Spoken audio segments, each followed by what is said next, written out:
I think we are live. I think we're live. I think we're live. Okay, we should be live. Hello, everybody, and welcome. This is the Apostate Prophet. I hope you're having a fantastic day. As far as I can see, and as far as I can perceive and understand with the limited abilities of a mere human being, I do understand that we are live at the moment, and I am here with Dr. David Wood. David, how are you doing? How are you doing? But I got to go over to your channel because I don't believe it until I see it. So we are live. You better believe me. See. Oh, I see us. You better believe me. Seeing is believing. Yeah. We can talk about that forever. But yeah, so we are live today, and we want to finally have a conversation. We haven't been live in quite a while. We want to talk about a certain interview that I had with the Bart Ehrman a few days ago, and that I published, which I think is fantastic. Yeah, especially for being like 30 minutes. Yeah. 30 minutes.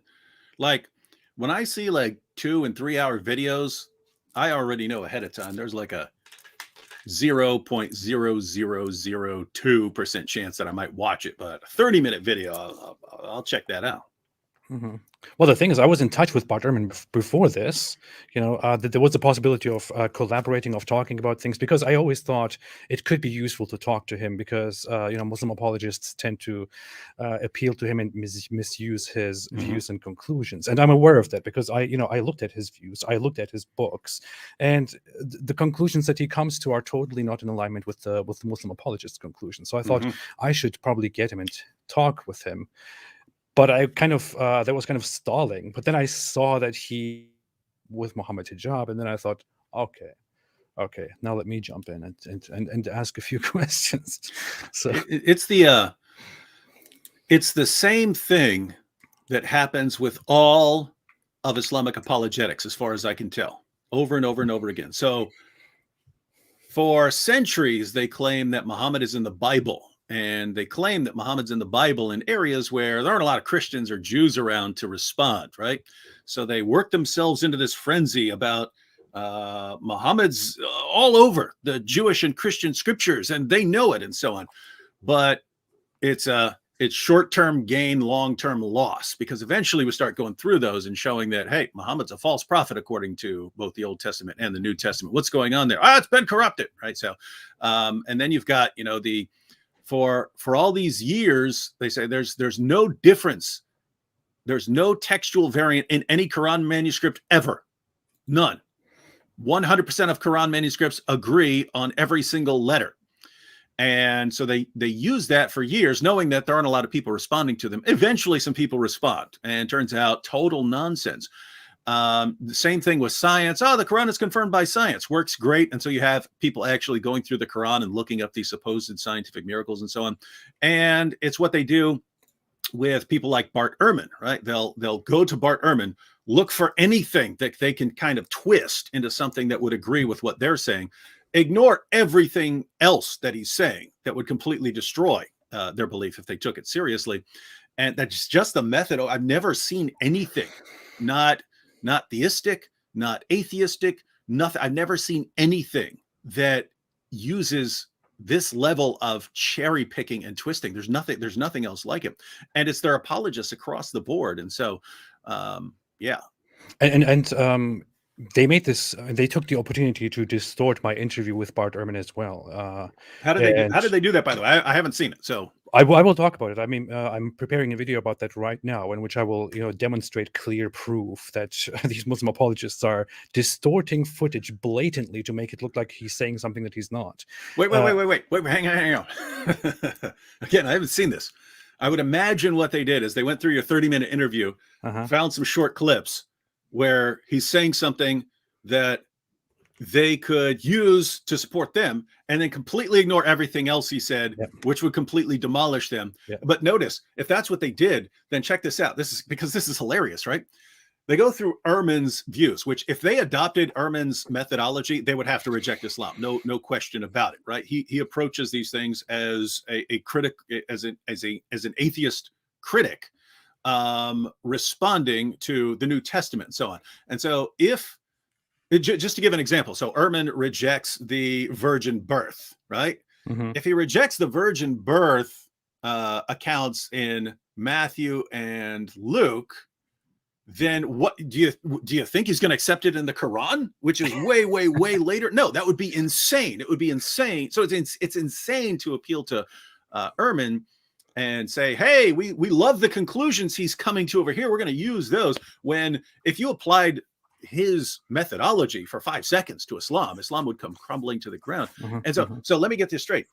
What they're doing is, for basically, 15 years that I can recall, Muslim apologists are quoting Bart Ehrman. You see, this guy is showing that we're right about the Bible, and we're right about this, and we're right about that. And then people come along, you come along, and say, well, actually, Bart Ehrman, do we know that Jesus died by crucifixion? Of course we know that. It's an indisputable fact, something along those lines, right?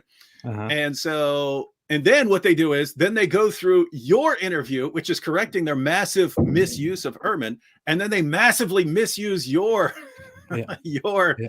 video using the same extreme delusional cherry picking method that they've been using for 14 centuries. And so and then it's hilarious that we're talking about that now. And then watch, they'll do it with something we're saying in this video, and then they'll twist it into something that agrees with them. And then if we respond to that, then they'll twist that into something that agrees with them, cherry pick that. It's an amazing religion. You will see their comments in a little bit. I already saw earlier comments of people saying that they will be closely watching this live stream to see things that we are going to talk about. But I want to also clarify quickly why we are talking about this whole thing. Why so much about Bart Ehrman? The issue is I'm an ex-Muslim atheist, very much convinced of it. David Wood is a convinced Christian. Bart Ehrman, on the other hand, is an ex-Christian atheist who criticizes Christianity. We are mainly talking about this, and we are mainly involving Bart Ehrman into this discussion, not because we want Bart Ehrman to help us, debunk or destroy Christianity or Islam. That wouldn't make sense. We are primarily doing this because there is this whole Islamic advance and these abuses from Muslim apologists who use Bart Ehrman. And if you ask Bart Ehrman himself, he's not very pleased with that, and you will see that in the footage. You can see that in the interview that I had with him. He's not pleased by the fact that Muslims really use him. He says, you can't really use me to prove that Islam is truer than Christianity. And that is the entire reason why we're doing this. And on top of that, Bart Ehrman does present some points which are a huge problem for Islam. But how about we just jump into it, David? We can start watching the interview, go through the steps, and then we can comment on them. What do you think? All right. Okay, let's do that. So I will share it on the screen here. There you are. Here we are. That's funny. Here we are. And we can skip the intro and come right to the interview. Got no audio. You have no audio? Okay, I did before when you showed it to me. Oh yeah, okay. I forgot to click something here. You tested it right before the show, and now Bart Ehrman. No? There we go. Got it. Okay, fantastic. All right, here we are starting. How are you doing? I'm doing well, thanks. I basically just addressed it, but in case I didn't capture it very well, would you briefly tell us? Okay, I can skip this part. He's going to talk about the seminar. I can come directly to the questions. We know Bart Ehrman. Yeah, in regards to that, first off, I'm sure you have come across the fact that many Muslim apologists kind of seem to appeal to you and quote you and try to kind of I would say use you in order to validate their Islamic beliefs. What do you think about that? How much do you think your findings and ideas are in alignment with Islamic understandings of Jesus and Christianity? David, by the way, whenever you need to say something, just tell me to pause. You got, if I recall, I watched this once right before I shared a link to it. But I've watched this once. If I recall, you got through, I don't know, 12, 13, 14, 15 points or questions in this video. So if that's only 30 minutes long, then it's like an average of probably like 2 minutes or so per point. So you could basically watch like one point at a time or something like that. Okay, we could discuss it. Let's do that. So this is kind of a humorous side of this that you probably don't know, which is that the two groups that most missionaries and apologists who most like to use me are Muslims and Mormons. Go figure. I think both groups are interested in showing that their own scriptures are important. And in the case of Muslim apologists, the idea is that the Quran doesn't have any of these problems, and therefore Islam is a superior religion. I'll tell you where I would agree. When it comes to the New Testament Gospels and the entire New Testament, we have many thousands of copies, and they do have lots and lots of differences among them.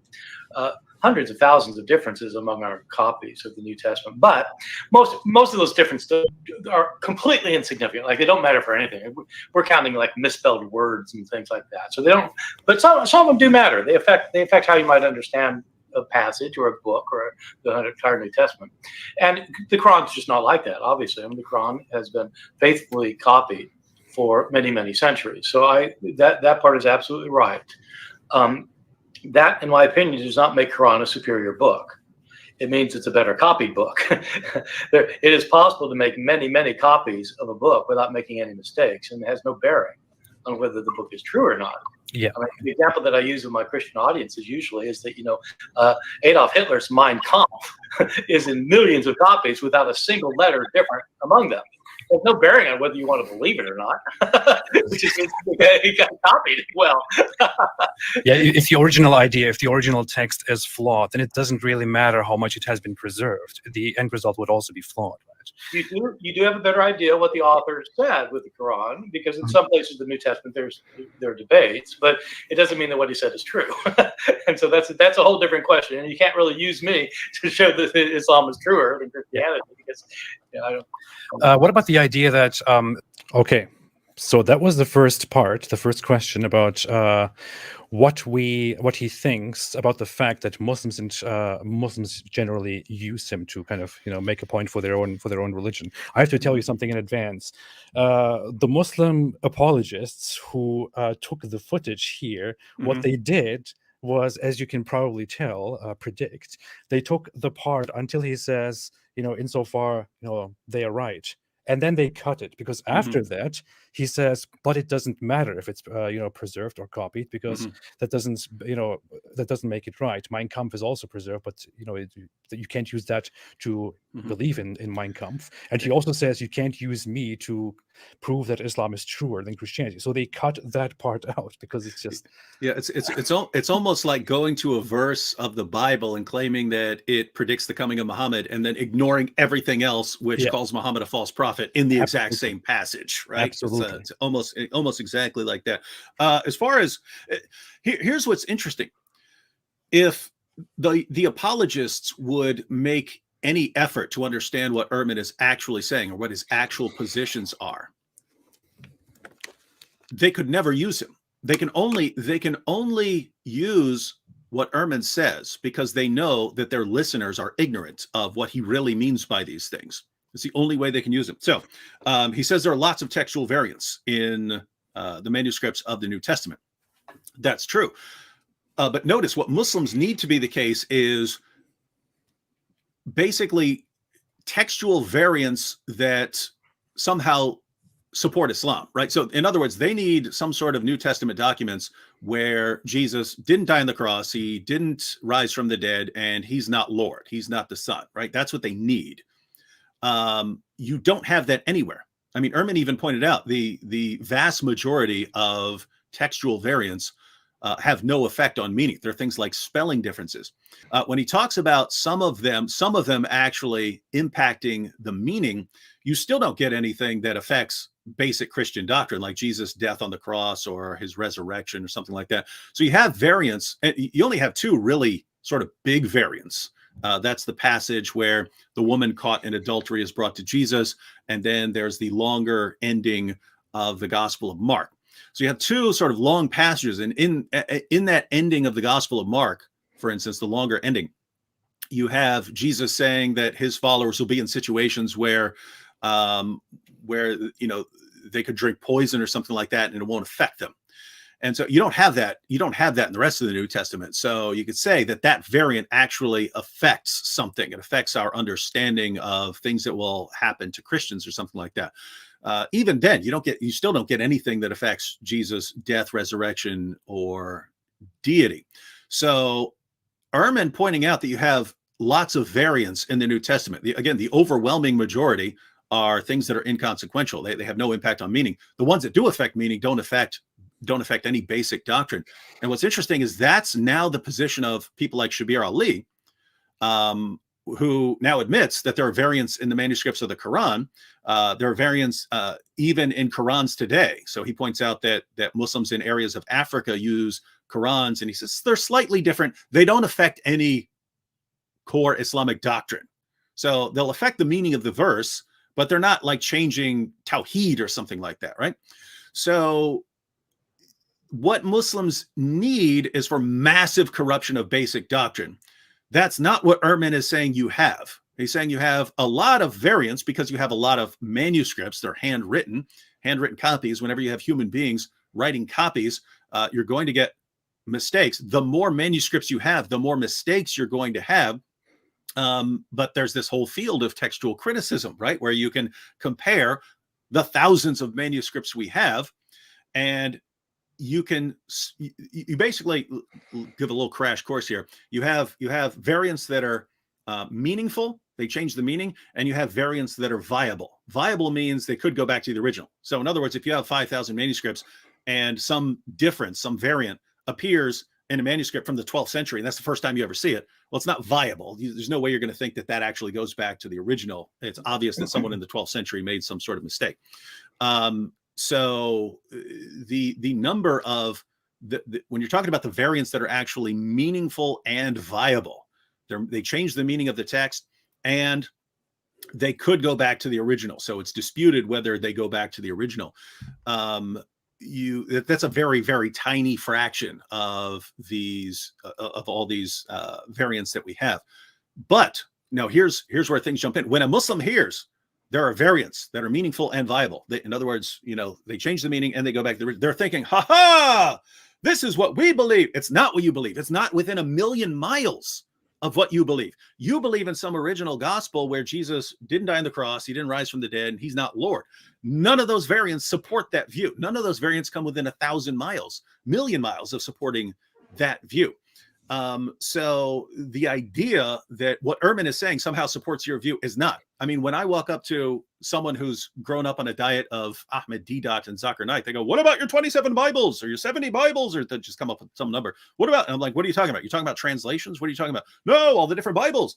And they really think that there are all these different Bibles that are just like completely different. And we just pick the ones that we like, and you go to a different area and they just have a completely different Bible. That's not that's not how it is, guys. You got the manuscripts. The manuscripts are disagreeing on very little, and you never get manuscripts that disagree on these basic core Christian doctrines. So that's the situation over there.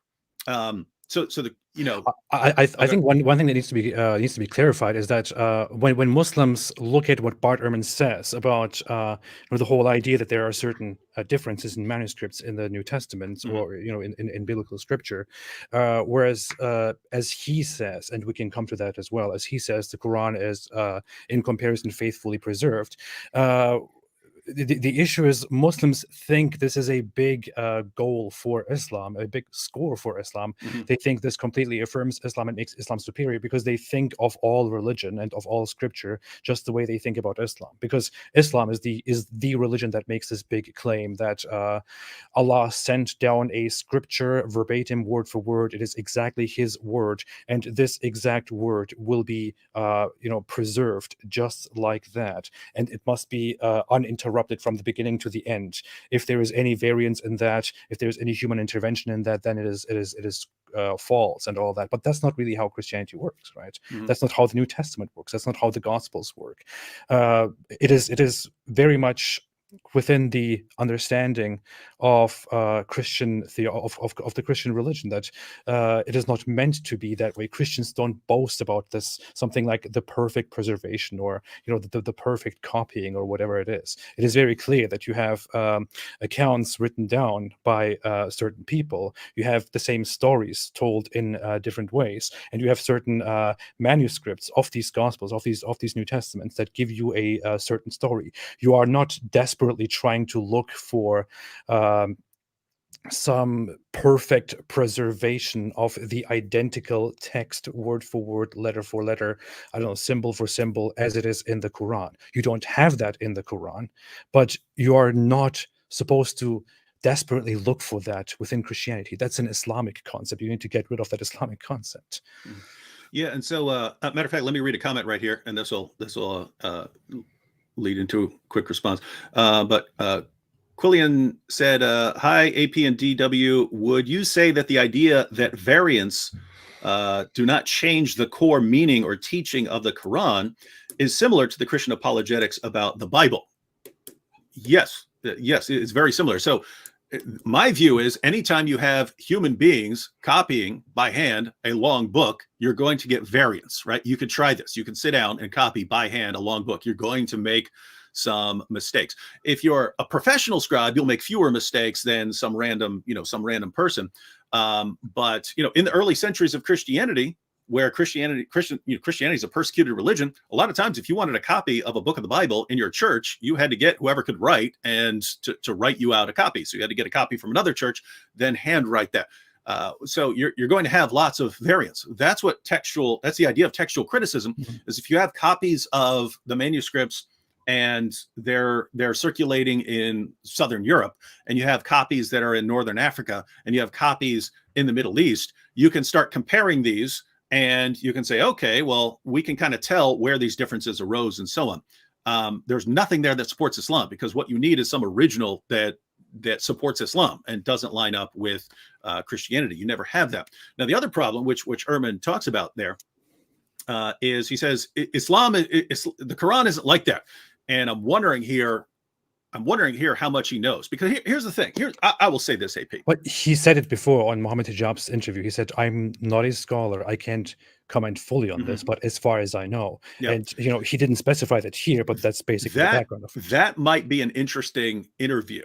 Get Bart Ehrman on and say, Ehrman, you said you don't know about a lot of this stuff. Let me read you some passages from the Muslim sources and see if you can see a problem, if you think there's a problem. And just read a passage about Uthman burning all the manuscripts to cover up all the variants and so on. Read about, passages being eaten by a sheep and things like that. Because, notice, Aisha says that was in the Quran up until Muhammad died, and then a sheep ate the verses. Well, notice, this would be very similar. So is that supposed to be in the Quran, or is it not supposed to be in the Quran? It actually affects the meaning, is whether women should be breastfeeding adults. It affects some practice. So notice it's very similar to the situation of the longer ending of Mark, where hey, are Christians going to be in situations where they drink poison and survive, or not? Right? It's actually affecting something about what Muslims are supposed to do, or what Christians might do, or something like that. So it's a very similar situation, but he might not know about any of that. But notice, here's the thing.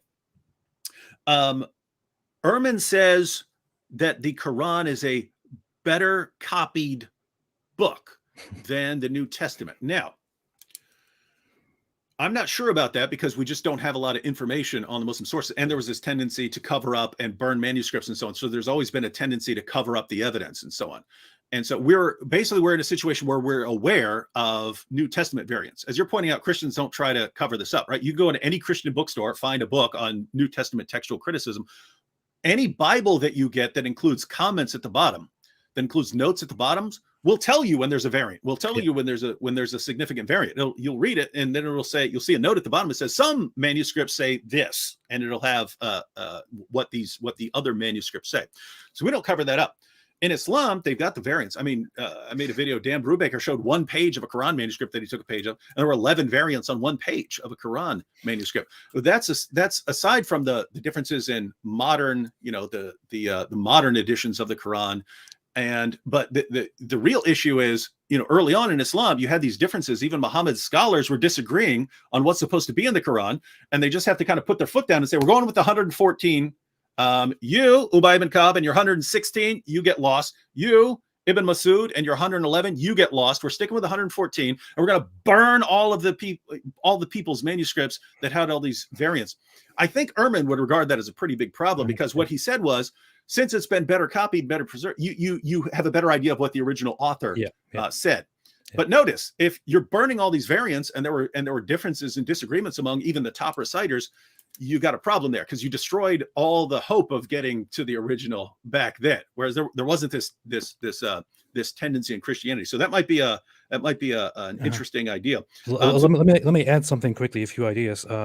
First off, this needs to be highlighted, what you just said. The whole thing that, when you open the Bible, when you look at the Bible, it tells you in some variants it says this, or in some manuscripts it says this. I mean, you can even do the same thing with the most prominent Christian websites, which give you, Bible verses. They will clearly give you the commentary and say, in certain manuscripts it says this, or in certain variants it says this. So this is something that has been part of Christian scholarship forever. When now Muslims come out and comment on the Bart Ehrman interview and say, "Oh, look, Bart Ehrman exposed Christianity. He said there are variants of the New Testament." Then what are you talking about? This is what this is what Christians themselves are saying. Yeah. The other thing that I want to say is, I had an interview with Shadi Nasser, who is a scholar on the whole topic of the Quranic texts, of Arabic texts, of Quran preservation, and so on. Now, he said to me very clearly, look, he said the following. He said, what we know is that we have certain Quran manuscripts, and it is very likely that they go back to a single source, be it a single manuscript or a single person. He said, we cannot prove this, but this is most likely true. What he said then, however, is, we do not exactly know. There is no way that we can prove that the Quran which we have is exactly in that shape and form and in those words as it was, spoken or recited at some point in the beginning. There is no way for us. It is impossible for us to prove that the Quran has been perfectly preserved, including from the moment it was, spoken, it originated. It is simply impossible. We can say that it has been, to a certain extent, faithfully copied as far as we see right now, although there are some problems between the manuscripts, but it is impossible to say it is the same as it was at the very beginning. And this Shadi Nasser said this. Many other scholars in the field will say this. I spoke to a scholar who will unfortunately not speak to me in public, but he told me this in even more detail in the background. And you can talk about copying as much as you want. What you don't have is proof that the Quran that you have right now is the same Quran that Muhammad supposedly recited word for word. It's simply not possible. Yeah. So notice, and we probably wrap up after this. Notice the appeal to Ehrman. The reason for it is because of a lie told by Muslim apologists. So Muslim apologists a while back started circulating the myth that the Quran's been perfectly preserved right down to the letter, right? And so they're saying, hey, our book's been perfectly preserved right down to the letter. The Bible, they've got all these textual variants. And so, we're superior. Our book is superior, right? So notice it's a lie. It's a lie, right? And then, so they start using Ehrman because Ehrman talks about all these textual variants in the Bible. And they pretend that he's agreeing with them, even though if they took him seriously, he does not agree with them. He doesn't get them anywhere close to what they actually need. So the reason for the appeal to Ehrman is because of a lie and then a further deception. The lie, the Quran doesn't have textual variants. And then the further distortion of Ehrman acting like he's pointing them towards an original text that could line up with Islam. So it's a lie. Yeah. But notice if they were honest and would say, oh yeah, and the Quran has tons of textual variants in the manuscripts and so on. Then what's your complaint? Why would you appeal to Ehrman? What do you need Ehrman for if the Quran is in a similar boat in terms of having textual variants, and especially if you're burning the manuscripts and so on, all these verses that were lost and so on? Why are you appealing to Ehrman to show that there are textual variants in the Bible when you've got textual variants in the Quran? But notice here, suppose Ehrman is right. I suspect he may be, as far as the comparing the preservation of the New Testament and the Quran. If you ignore some of the stuff about burning manuscripts, which makes me awfully suspicious, if you throw out some stuff like that, let's just say from the time of Uthman down, right? Let's say from the time of Uthman, Islam had a conscious effort to standardize the text earlier than Christians did. So when the Christian writers wrote their books, they didn't write the New Testament as a book. They sent out individual books. Paul sent out individual letters. The Gospel of Mark just circulated as the Gospel of Mark. It's not put together into the New Testament until later. And again, for the first 3 centuries, Christians are a persecuted minority. They don't have, schools of, manuscript writing and editing and things like that. They don't have that, right? So you're going to get lots of textual variants. Whereas Islam, they were able to consolidate power more quickly and to sort of impose a standardized Quran much more quickly, right? So you could say, based on that, you'd have to go through the manuscripts to actually verify. But let's just say it wouldn't be very surprising to me if the Quran had fewer variants than the New Testament manuscript. Someone would have to go through and count, right? But notice, that's not what Muslims are saying, right?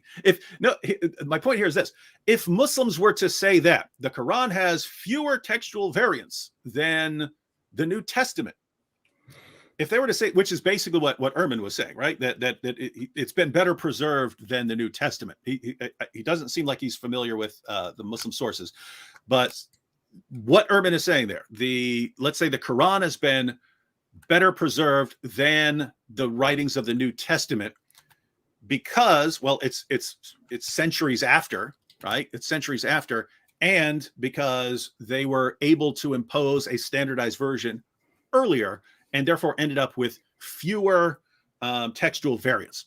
What in the world does any of that have to do with something miraculous, right? And Ehrman points out, you've got Hitler's Mein Kampf. It's much better preserved.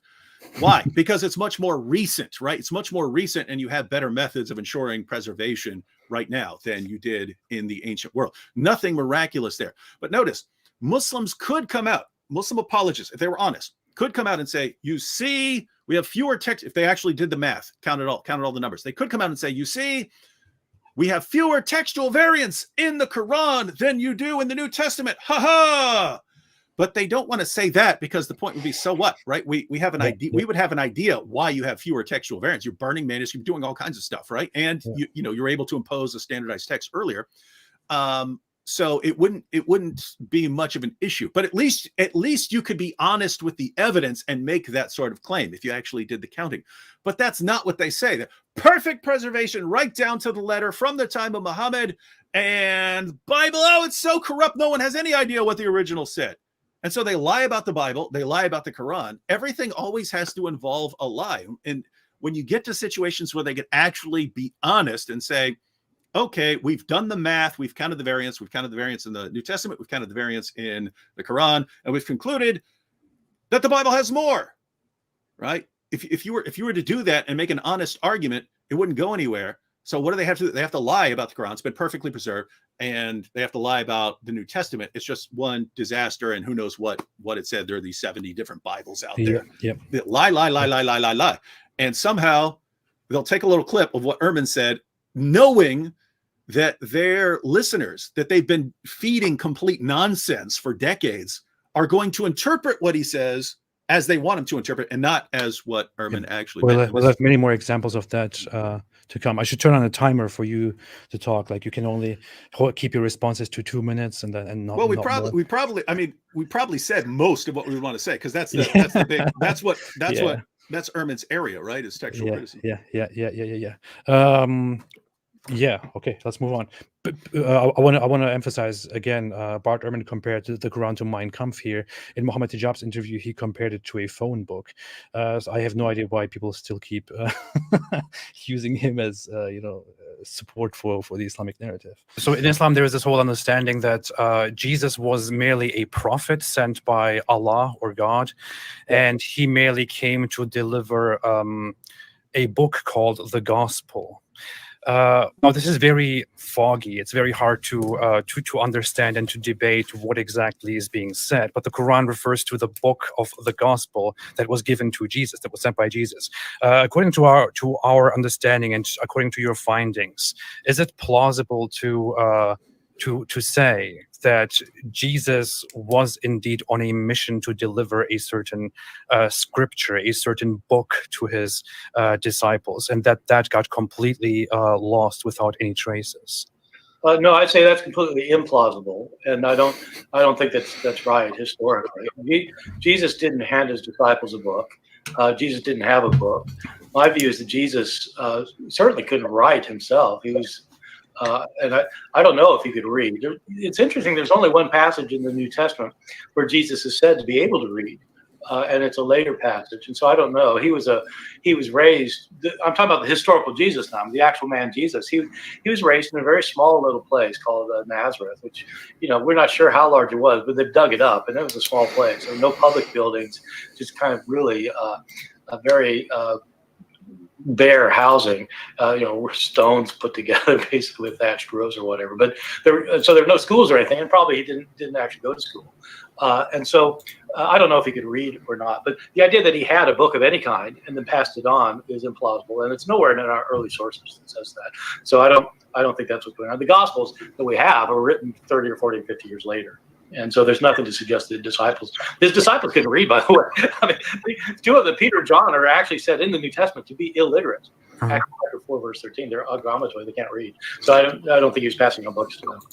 Okay, there are certain aspects to this, what we just heard. One thing is, he says there was certainly no book that Jesus delivered. The other thing is the question whether Jesus was supposed to have a book or not, because Muslims try to argue on what is actually being said when the Quran talks about Jesus being given a gospel. It could be that it's just his message or it's a book, but the problem is that the Quran makes many statements that make it look like there is a book that was given to Jesus, and this is also a very prominent opinion among Islamic scholars. The other thing is a point where many people, including you, probably would disagree, where he says that Jesus could probably not read or write, or that he certainly could not write. How do we want to proceed with this one? Yeah, I mean, it depends. So he points out that you have a passage in Luke where Jesus is reading. So there's that.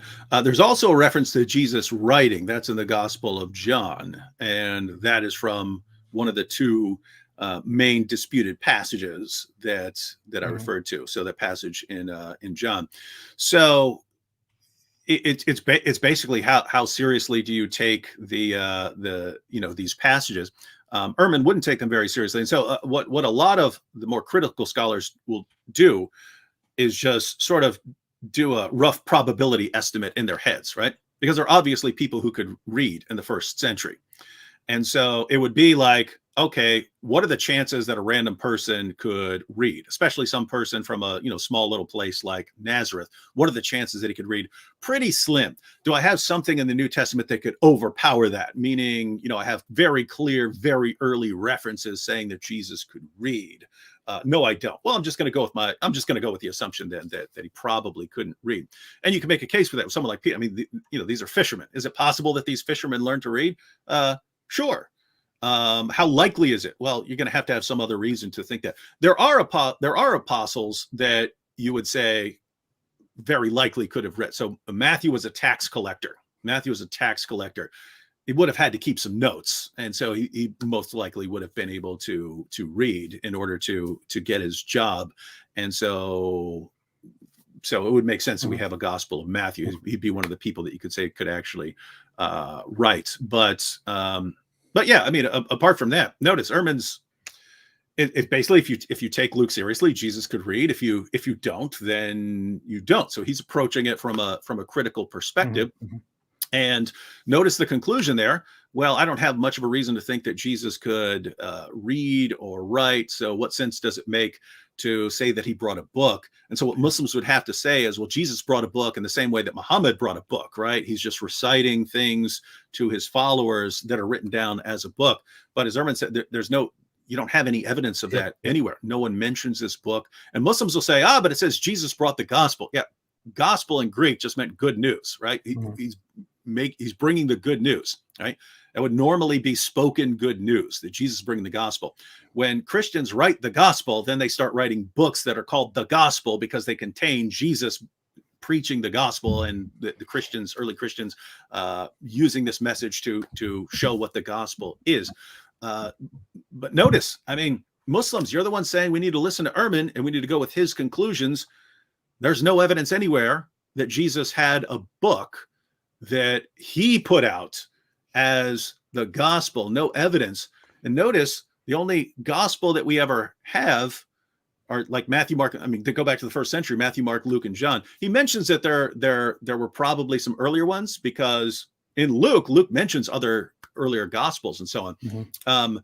You have nothing anywhere that was ascribed to Jesus, that this is the gospel that Jesus sort of put down or dictated to his followers the way Muhammad would dictate. So what I think needs to be emphasized here is that Bart Ehrman also, takes the Gospels as, to a large part, as an accurate account of the things that Jesus did and said. Of course, he says that these are later accounts that ascribe certain qualities to Jesus, which may not be entirely accurate because they believed in him. That's his conclusion. But he does acknowledge that these accounts are very much accurate. That Paul's accounts about him are very much accurate, especially in the undisputed epistles.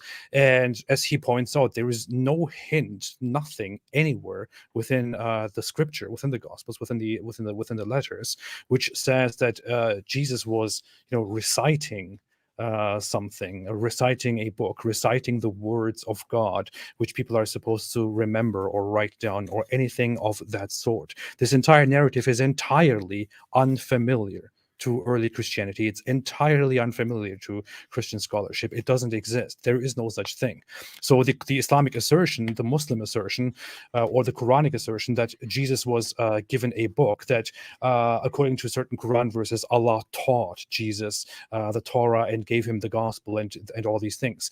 These are simply claims that are not supported in any way and that don't seem to make sense given the evidence that we have, as also Bart Ehrman concludes. So this clearly does not support the Islamic perspective. And notice there are bigger problems from for the Islamic perspective. So it's not just that Jesus brought a book called the Injil, the gospel. A little side problem there is the word Injil is a transliteration of the Greek word evangelion, right? Yeah. So Muslims, why did Jesus speak Greek in the Bible? Why's your New Testament written in Greek? Jesus didn't speak Greek. Wait a minute. According to the Quran, the name of the book is Injil, and that's a transliteration of a Greek word, evangelion. So why did Jesus have a book with a Greek title would be the question. Mm-hmm. So a little side note, but keep in mind, it's not just Jesus brought a book and then that book was lost or something like that. The Quran says that Christians still had the gospel in the 7th century when Muhammad is receiving the Quran. Mm-hmm. Surah 7, verse 157 of the Quran talks about Jews and Christians who are reading the Torah and the gospel and finding these references to Muhammad. Chapter 5, verse 47 of the Quran commands Christians to judge by the gospel, not by the Quran, according to the gospel. Surah 5, verse 68 of the Quran says that Jews and Christians have no ground to stand upon unless we stand upon the Torah and the gospel and all the revelation that has come to us. So it's not just that Jesus brought some book and that book was lost. If that, you could say, well, there's just no evidence for that. It's the Quran's claim is that Jesus brought a book, and then that book was faithfully preserved through the 1st century, into the 2nd century, into the 3rd century, into the 4th century, into the 5th century, into the 6th century, and into the 7th century, all the way down in Arabia, where Christians still had the faithfully preserved gospel. Now, the reason you've got a problem here is because if you were to just go to history and say, what book did Christians have from the 1st century all the way down to the 7th century, you're dealing with the four gospels, which during the time of Muhammad were referred to as the gospel or the fourfold gospel. They were treated as a unit, Matthew, Mark, Luke, and John. So either the gospel that the Quran is referring to is our gospel, in which case Islam is false because it doesn't line up with our gospel.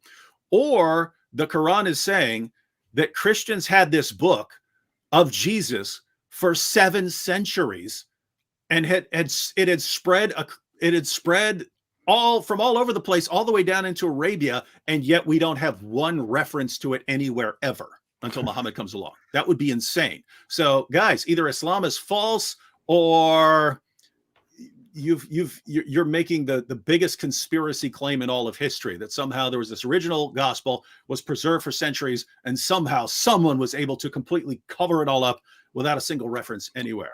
It says right here, and let the people of the gospel judge by what Allah has revealed therein. And whoever does not judge by what Allah has revealed, those are the defiantly disobedient. What is this?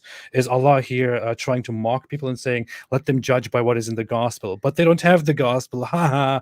No, this is a text which says, let them judge by the gospel. Yeah, there's a rule in ethics that ought implies can, right? If I'm telling you you ought to do something, if I'm giving you a command, I'm assuming that you can do it, that you're capable of doing it, right?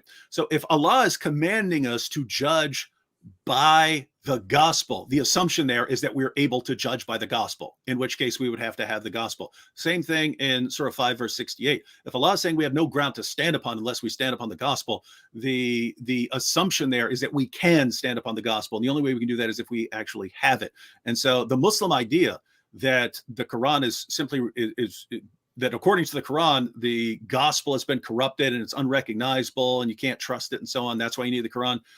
I'm sorry, but that's not what Allah and Muhammad said ever. Absolutely. So what Muslim apologists are saying doesn't just, they're not just going against Bart Ehrman by twisting his words. They're doing the same thing with their God and their prophet. So notice, a Muslim apologist takes what he believes. He goes out, finds Bart Ehrman, twists Bart Ehrman's words into something that agrees with Islam.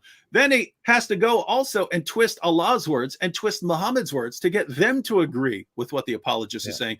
There's I can't think of anything like this, anything in history, no cult, anything that twists things and cherry picks on this level. And I just have to conclude, AP, I don't think the true religion needs this sort of thing.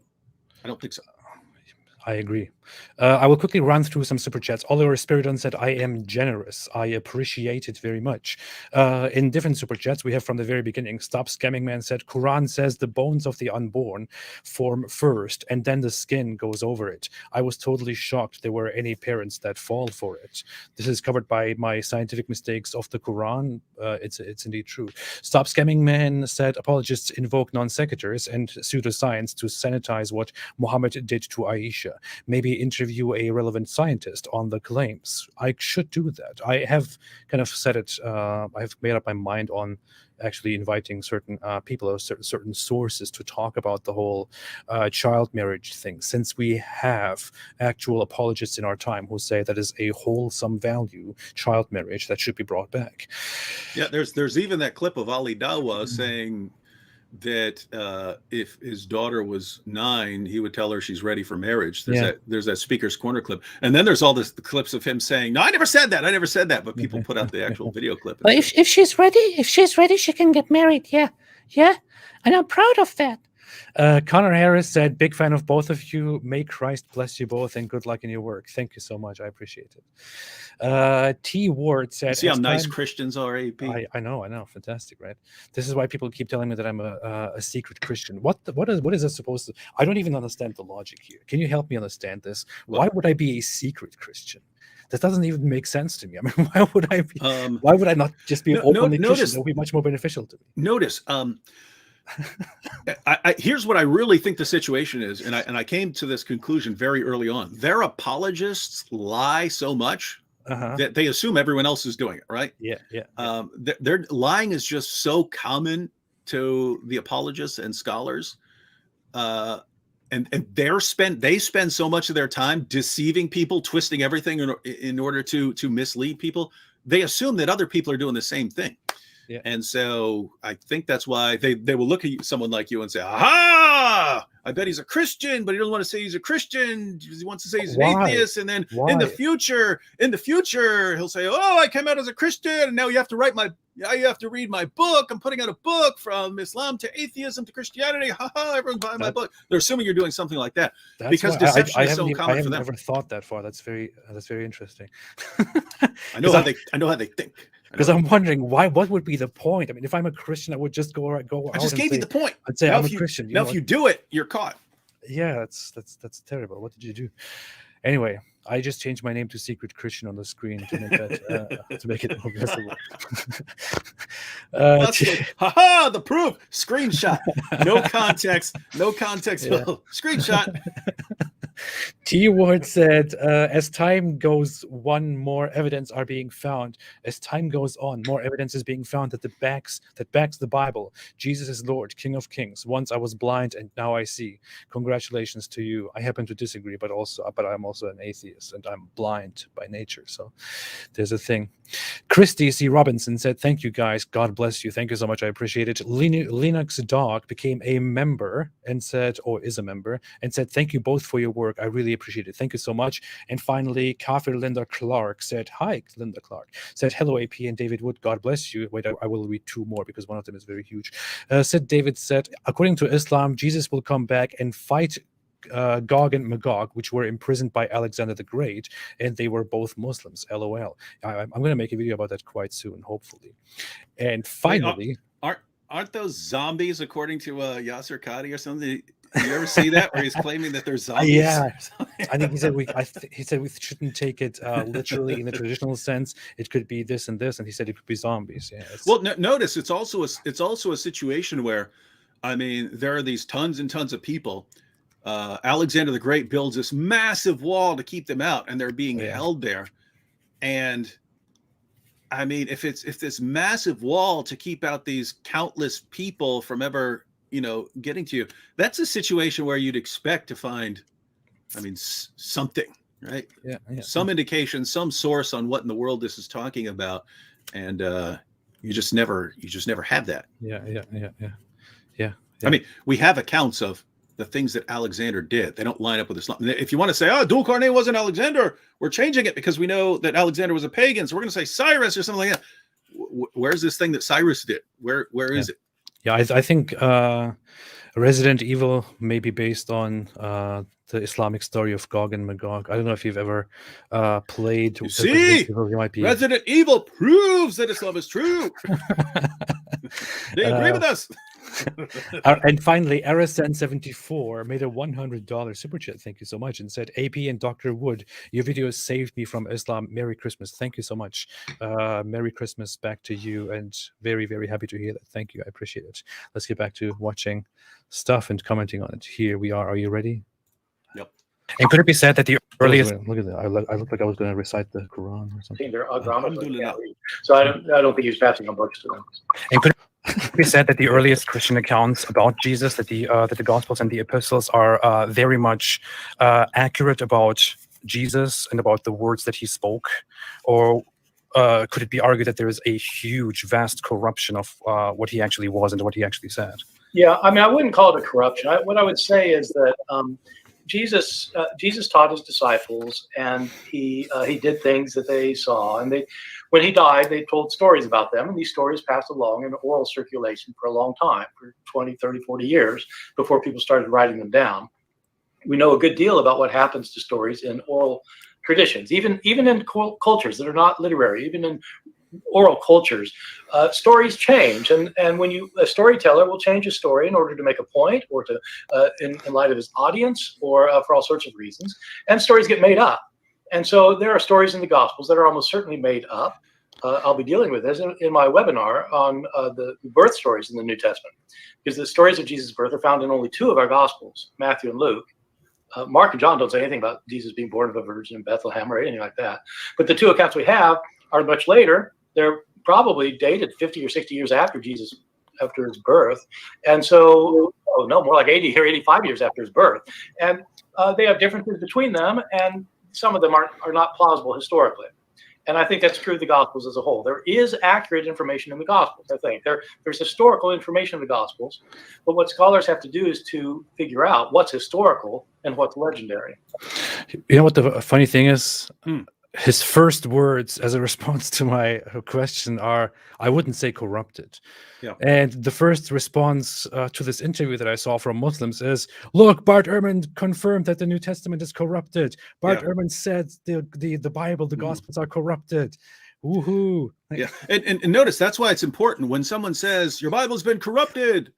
The first question should be, what do you mean? What do you mean by corrupted?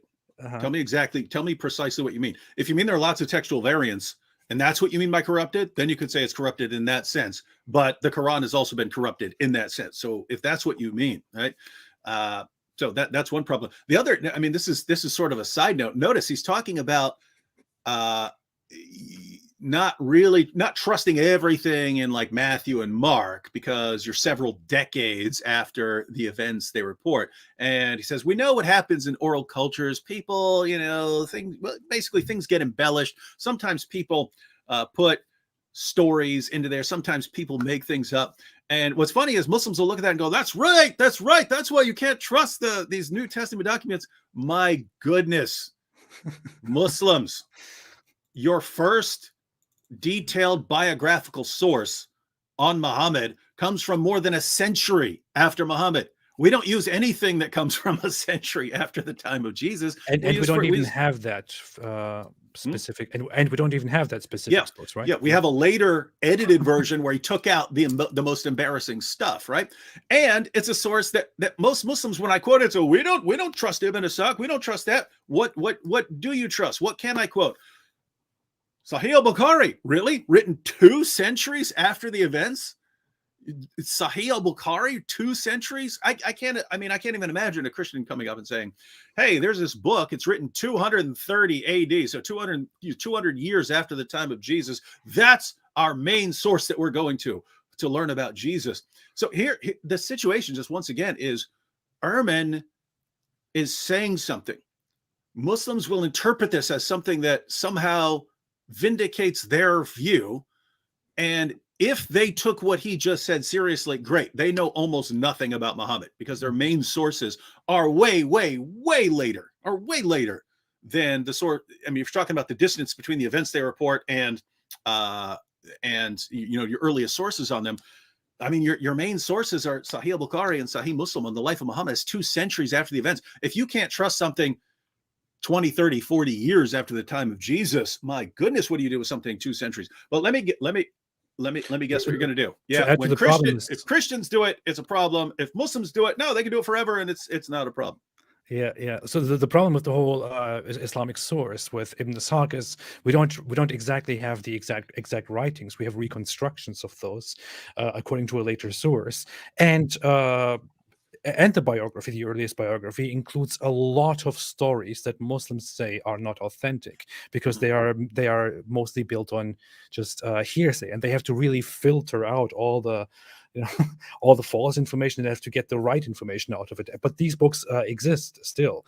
The books of Ibn Ishaq, the book of Ibn Ishaq, or what is claimed is what he was written, what he wrote, is still read by Muslims. It is still part of Islamic scholarship.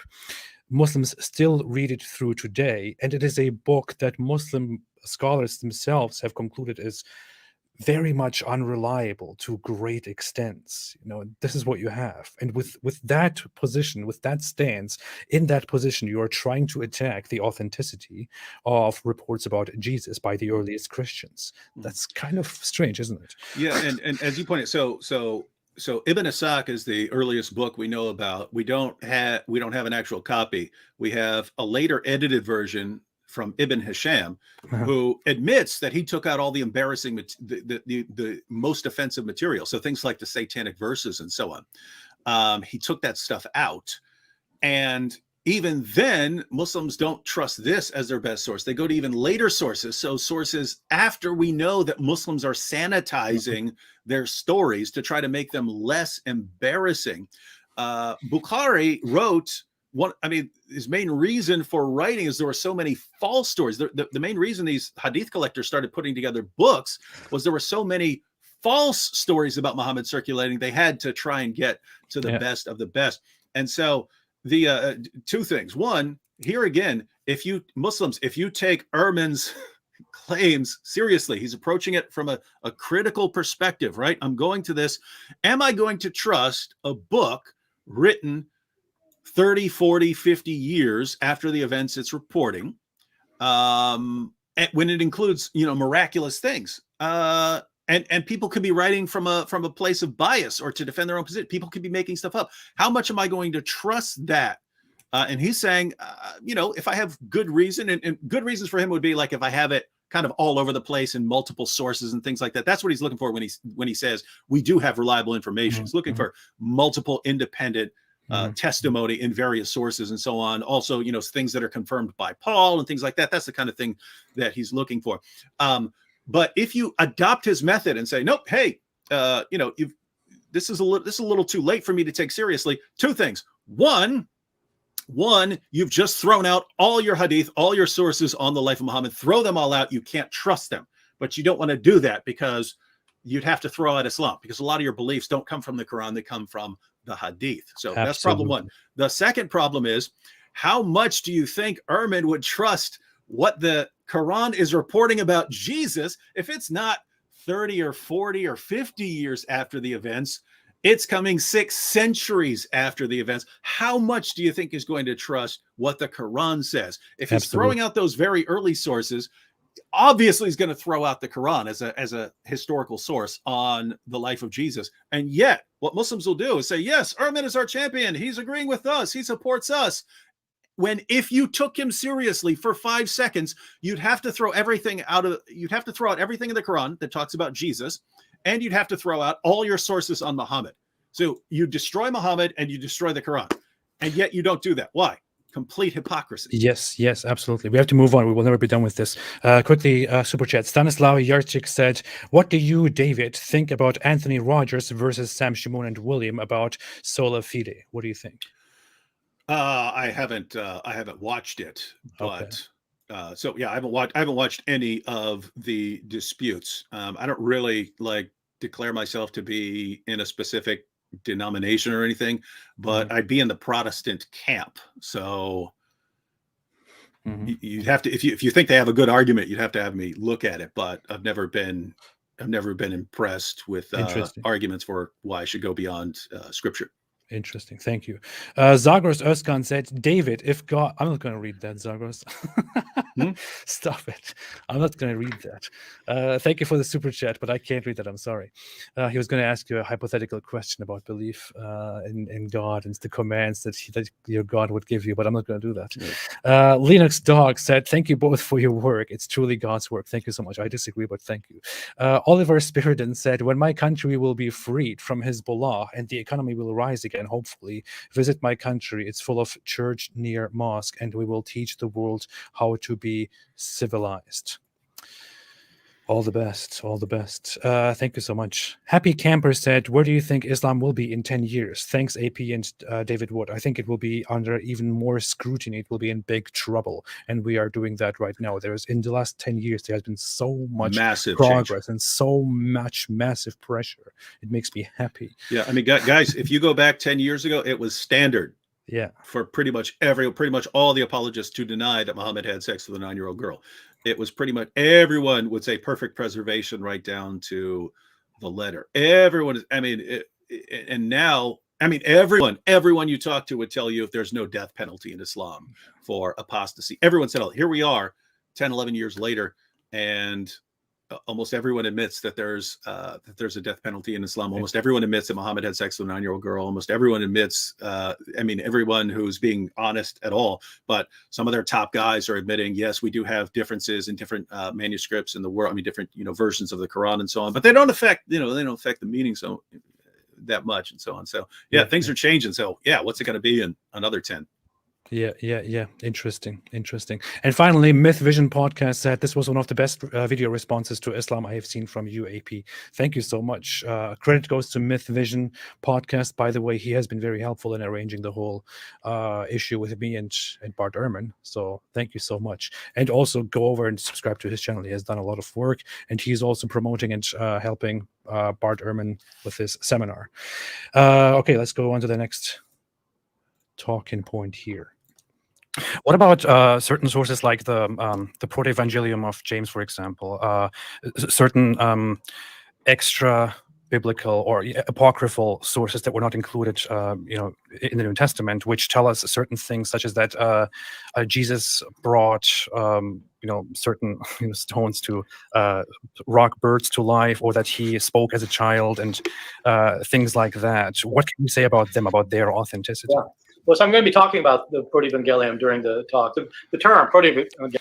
I need to clarify. I was just cringing at myself watching that, because I got completely mixed up in what I was asking, because I didn't actually want to ask that beforehand. But then I suddenly just threw that in. What I'm really asking about is there is the infancy gospel of Thomas and the infancy gospel of James.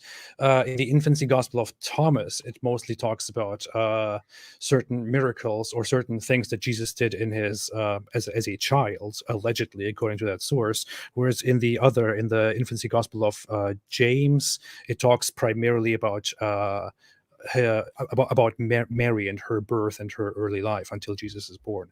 And in the infancy gospel of Thomas, there is the story of Jesus bringing certain birds that he made from clay to life, making them actual birds and letting them fly away. And certain other stories are included in a Syriac infancy gospel, for example, where Jesus talks as a little baby. So that was the question. But yeah, let's go ahead. Evangelium just means it means the gospel before the gospel, because it's the proto gospel before the gospel, because most of the proto gospel of James is about the miraculous birth and upbringing of his mother Mary. Mm-hmm. And what's driving the account is the question of why her? why would she be chosen? What was so special about her? And the account tries to explain that, but then it gives a very remarkable account of Jesus' birth and what happens afterwards. This is almost entirely a legendary account. It dates from the second Christian century after the New Testament Gospels, but it was heavily influential on Christian thinking throughout the Middle Ages about Jesus' birth, including, I don't know if you've seen much Christian art from the Middle Ages or in the Renaissance, but whenever they show a picture of Mary and Joseph and Jesus, right, at the birth scene, Joseph's always an old man, mm-hmm. And where does that come from? Well, it comes from the Proto-Gospel of James, the Proto-Evangelium. And so there's lots of interest. There are lots of really interesting stuff, and there's very surprising stuff in there. But it's really more valuable for seeing what Christians were saying about Jesus' birth years later, 100 years later, than it is seeing what actually happened. I see. I bring this up because you might be familiar with the fact that Islam adopts a lot of certain stories, like Jesus speaking as a little baby, things like these that are found in some of these sources that are considered fabrications. And well, yeah, that's right. And the story about him making birds is actually in a different gospel. That's in the gospel that's called the infancy gospel of Thomas. Mm-hmm. And he makes these 12 sparrows, and when he's accused of violating the Sabbath, he claps his hands and brings them to life, and they fly away. And so, like, he's destroyed all evidence of any misdoing. What do you mean? What birds? That's interesting. In some of these sources, there are some very strange accounts of Jesus. I read some of the Gnostic Gospels, for example. Yeah. Things that he says and does are completely irreconcilable with the New Testament Jesus that we have. Yeah, that's right. I mean, it's. Stories get told about famous people, and sometimes they're historical and sometimes they're not, and the task is to figure out which is which. Mm-hmm. All right, that was a lot, and there's a lot to address here. We can keep it pretty simple. Ehrman stuff. You're bringing this up because there are these stories about Jesus in the Quran, and when we trace them back, we can't find anything in the first century that talks about these stories. Mm-hmm. What we do find is stories that originated much later, and then the Quran is using those stories. And so Muslims, remember, Ehrman is your hero. He's the one supporting you. What would Ehrman say about these stories being in the Quran? The obvious response of anyone who's remotely critical would be Muhammad stole a bunch of stories, not realizing these are not authentic stories. He could not tell the difference between something that originated in the 2nd or 3rd or 4th century and something that originated in the 1st century and is authentic. He couldn't tell the difference, which means it doesn't look like that came from God. Yeah. The thing is, everybody knows that Bart Ehrman doesn't believe in the divine. He doesn't believe in the supernatural. He doesn't believe in God and Christianity and all that. So some Muslims bring this strange objection and say, well, of course he says these things are legends because he doesn't believe in miracles. But that's not the point he's making. The point he's making is that we have accounts of the original story of Jesus, and these accounts, these early stories, are part of the actual story. He admits that. He says he thinks there are certain stories that are almost definitely made up in the New Testament, but these, the early story about Jesus is there, whereas these certain things that I have brought up, like Jesus turning clay birds into actual birds, or speaking as a baby, or even killing children as a child, these are stories that have nothing to do with the early story, that were made up later as legends about the character of Jesus. And he acknowledges this. He says these are not part of the actual story. These are simply later legends. I actually have the infancy gospels here, and look at the infancy gospel of Thomas, for example, and you will see that the Jesus that you find in this infancy gospel has nothing to do with he's nothing like the Jesus in the New Testament. In this part, he plays on the Sabbath and creates clay birds. Then he breathes life into them, which is, by the way, very significant. He does that in this story as a sign that he can give life to certain things. That's a sign that he's more than just human. He's not creation. He's above creation. He was there from the very beginning. And these Gospels basically also emphasize the idea that Jesus is above human. He has been there since before creation. So they run with the idea that he is God or Son of God or a representation of God or something like that. But in chapter 3 of this gospel, he gets angry at a child and curses the child, and the child immediately dries away, becomes fruitless, and dies. In chapter 4, a child merely bumps into him, where Jesus then turns around and what does he do? He curses him, and the child then dies as well. He gets angry at people for random things and curses them, and they die. People question him, and he says, "How dare you question me? May you be all cursed," and they all go blind. So this is the Jesus that you find in those accounts, which have had an influence on Middle Eastern, areas, which also probably had an impact on the Arabs and early Islam. And this has nothing to do with that Jesus from the New Testament, who preaches forgiveness all the time and who would never act this way. How can you reconcile these two things? And the Quranic accounts about Jesus come from these sources. Yeah, I'll just reiterate something you mentioned there at the beginning, that the Muslim response here is, of course, Ehrman doesn't believe these things because he doesn't believe in God, and so he doesn't believe that Muhammad is a prophet, and so he can't believe he's that Jesus is doing these miracles, or that Muhammad is receiving these revelations. Guys, that's not the issue. I believe in miracles. I believe in God, and I believe in miracles, and yet these things are clearly legendary, and Muhammad was clearly plagiarizing these stories, as he was repeatedly accused of in the Quran. Remember, over and over and over again in the Quran, Muhammad would receive a revelation, and the non-Muslims would run up and say, these are just tales of the ancients. And even we know where Muhammad's getting this from. He's getting these stories from this guy he keeps talking to, right? And so this isn't a matter of not believing in God or something like that. It's a matter of common sense. If you've got all these first century documents, none of them mention any of these stories. How do people know all of these additional stories later on? Well, guess what? I don't have any problem with Jesus performing miracles. So I wouldn't have a problem with him giving life to clay birds. It's clearly a later fabrication, though. It's clearly a later fabrication. You have no evidence that this actually happened. The stories are too late. Mhm. But if you're a Muslim, you have to believe it happened because of what the Quran says. But keep in mind, and notice, you can say, hey, I just believe the Quran. I believe whatever it says. But if you're appealing to Ehrman and saying, hey, this guy's got the right methodology, how many times does he have to destroy your book and your prophet with his reasoning? Ehrman's usually not applying his reasoning to the Quran. But the idea is when you guys take his reasoning that he's applying to the New Testament and you cheer for his conclusion, even though it doesn't actually agree with you, but when you do it, you're cheering his conclusion, you're kind of cheering for the methodology that he arrived at. Well, be consistent, apply the same methodology to your own book and your own prophet, you're going to have some problems. Let me quickly read this to you. Gospel of Thomas, chapter 4. Oh, nice. It says, from there, the infancy Gospel of Thomas. It says, from there he was going with his father Joseph, and someone running struck his shoulder, Jesus. Jesus said to him, cursed be you because of your leader. And immediately the child died. And the people who saw that he died immediately cried out and said, from where was this child born that all of his words become deed?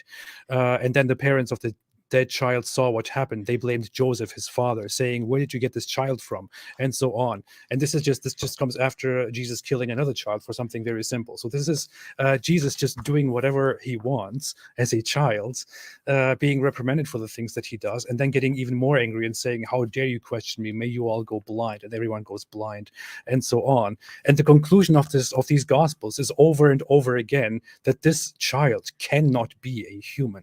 This child must be something far above human. It must be a being that existed before everything else existed. It is a divine being. So yeah, and notice that's similar to the situation. And you guys refer to it a little bit later, I think. But it's similar to the situation where you have sources that predate Islam. They're not authentic, but they predate Islam, where Jesus doesn't actually die on the cross. God makes it look like Jesus died on the cross, or he disguises someone else. And there are situations where there's a theological reason for inventing the story. We know what we don't just know that the story was invented. We know why the story was invented. So you had groups like the Gnostics and so on, who claimed that Jesus, some of them anyway, claimed that Jesus wasn't actually a physical person. He was only divine, only kind of appeared to people. Well, the objection arose, well, how could he be nailed to a cross? How could he be crucified if he didn't actually have a human body? They wanted to say he's just divine. He's not physical. He's not human. How could he be nailed to a cross if he was just an appearance?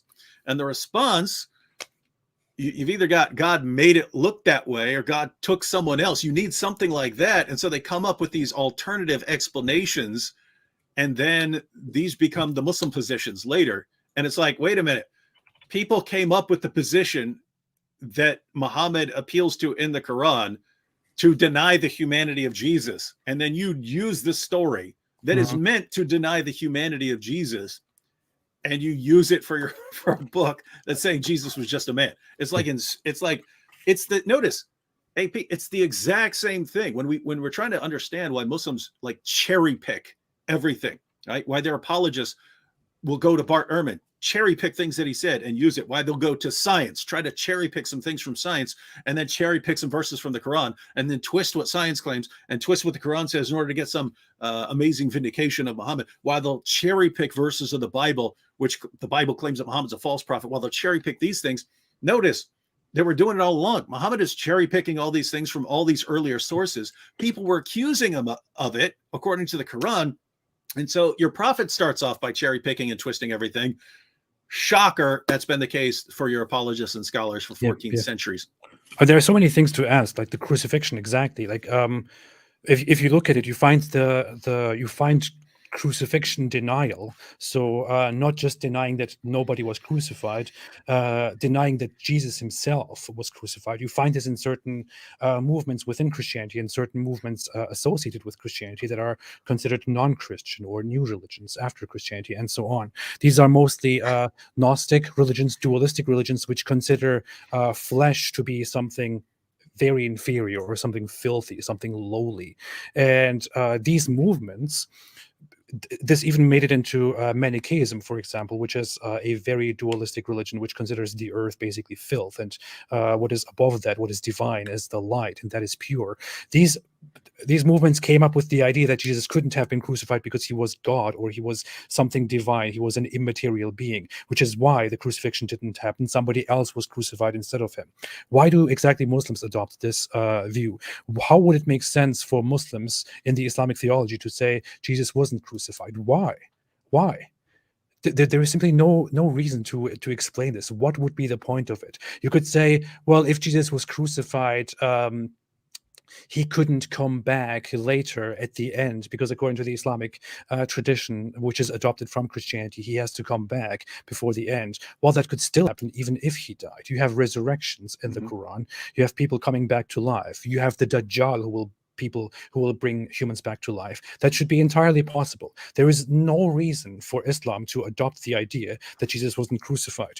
There is no reason for Islam to adopt the idea of the virgin birth, which is an idea that developed to signify that Jesus is of a divine origin, or giving life to certain inanimate beings, and so on. These are all things that make no sense within the Islamic theology, and these are problems. They are problems. Yep, let's move on.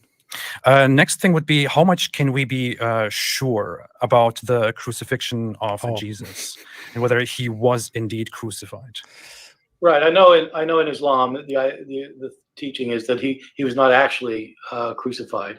I think on a historical basis, Jesus was absolutely crucified. I think that there is, as a historian, there's almost no doubt about that.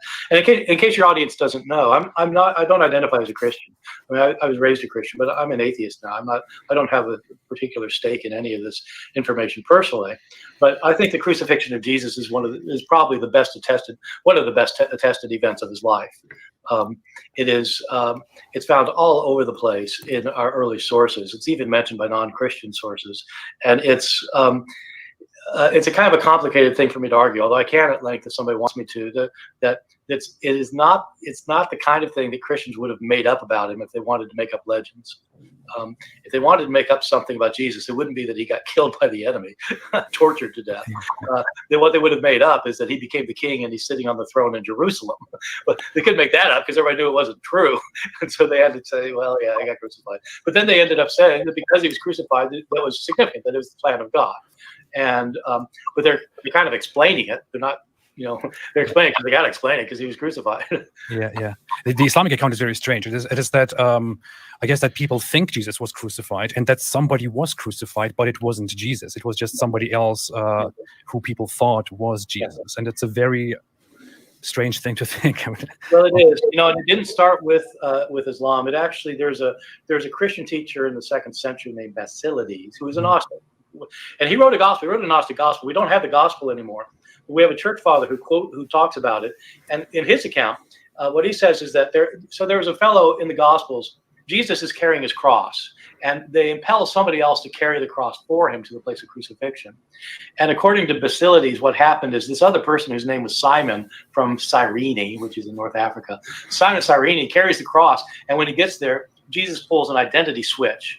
He's the Son of God. He can do miracles. He makes Simon of Cyrene look just like him. And then he looks just like Simon of Cyrene.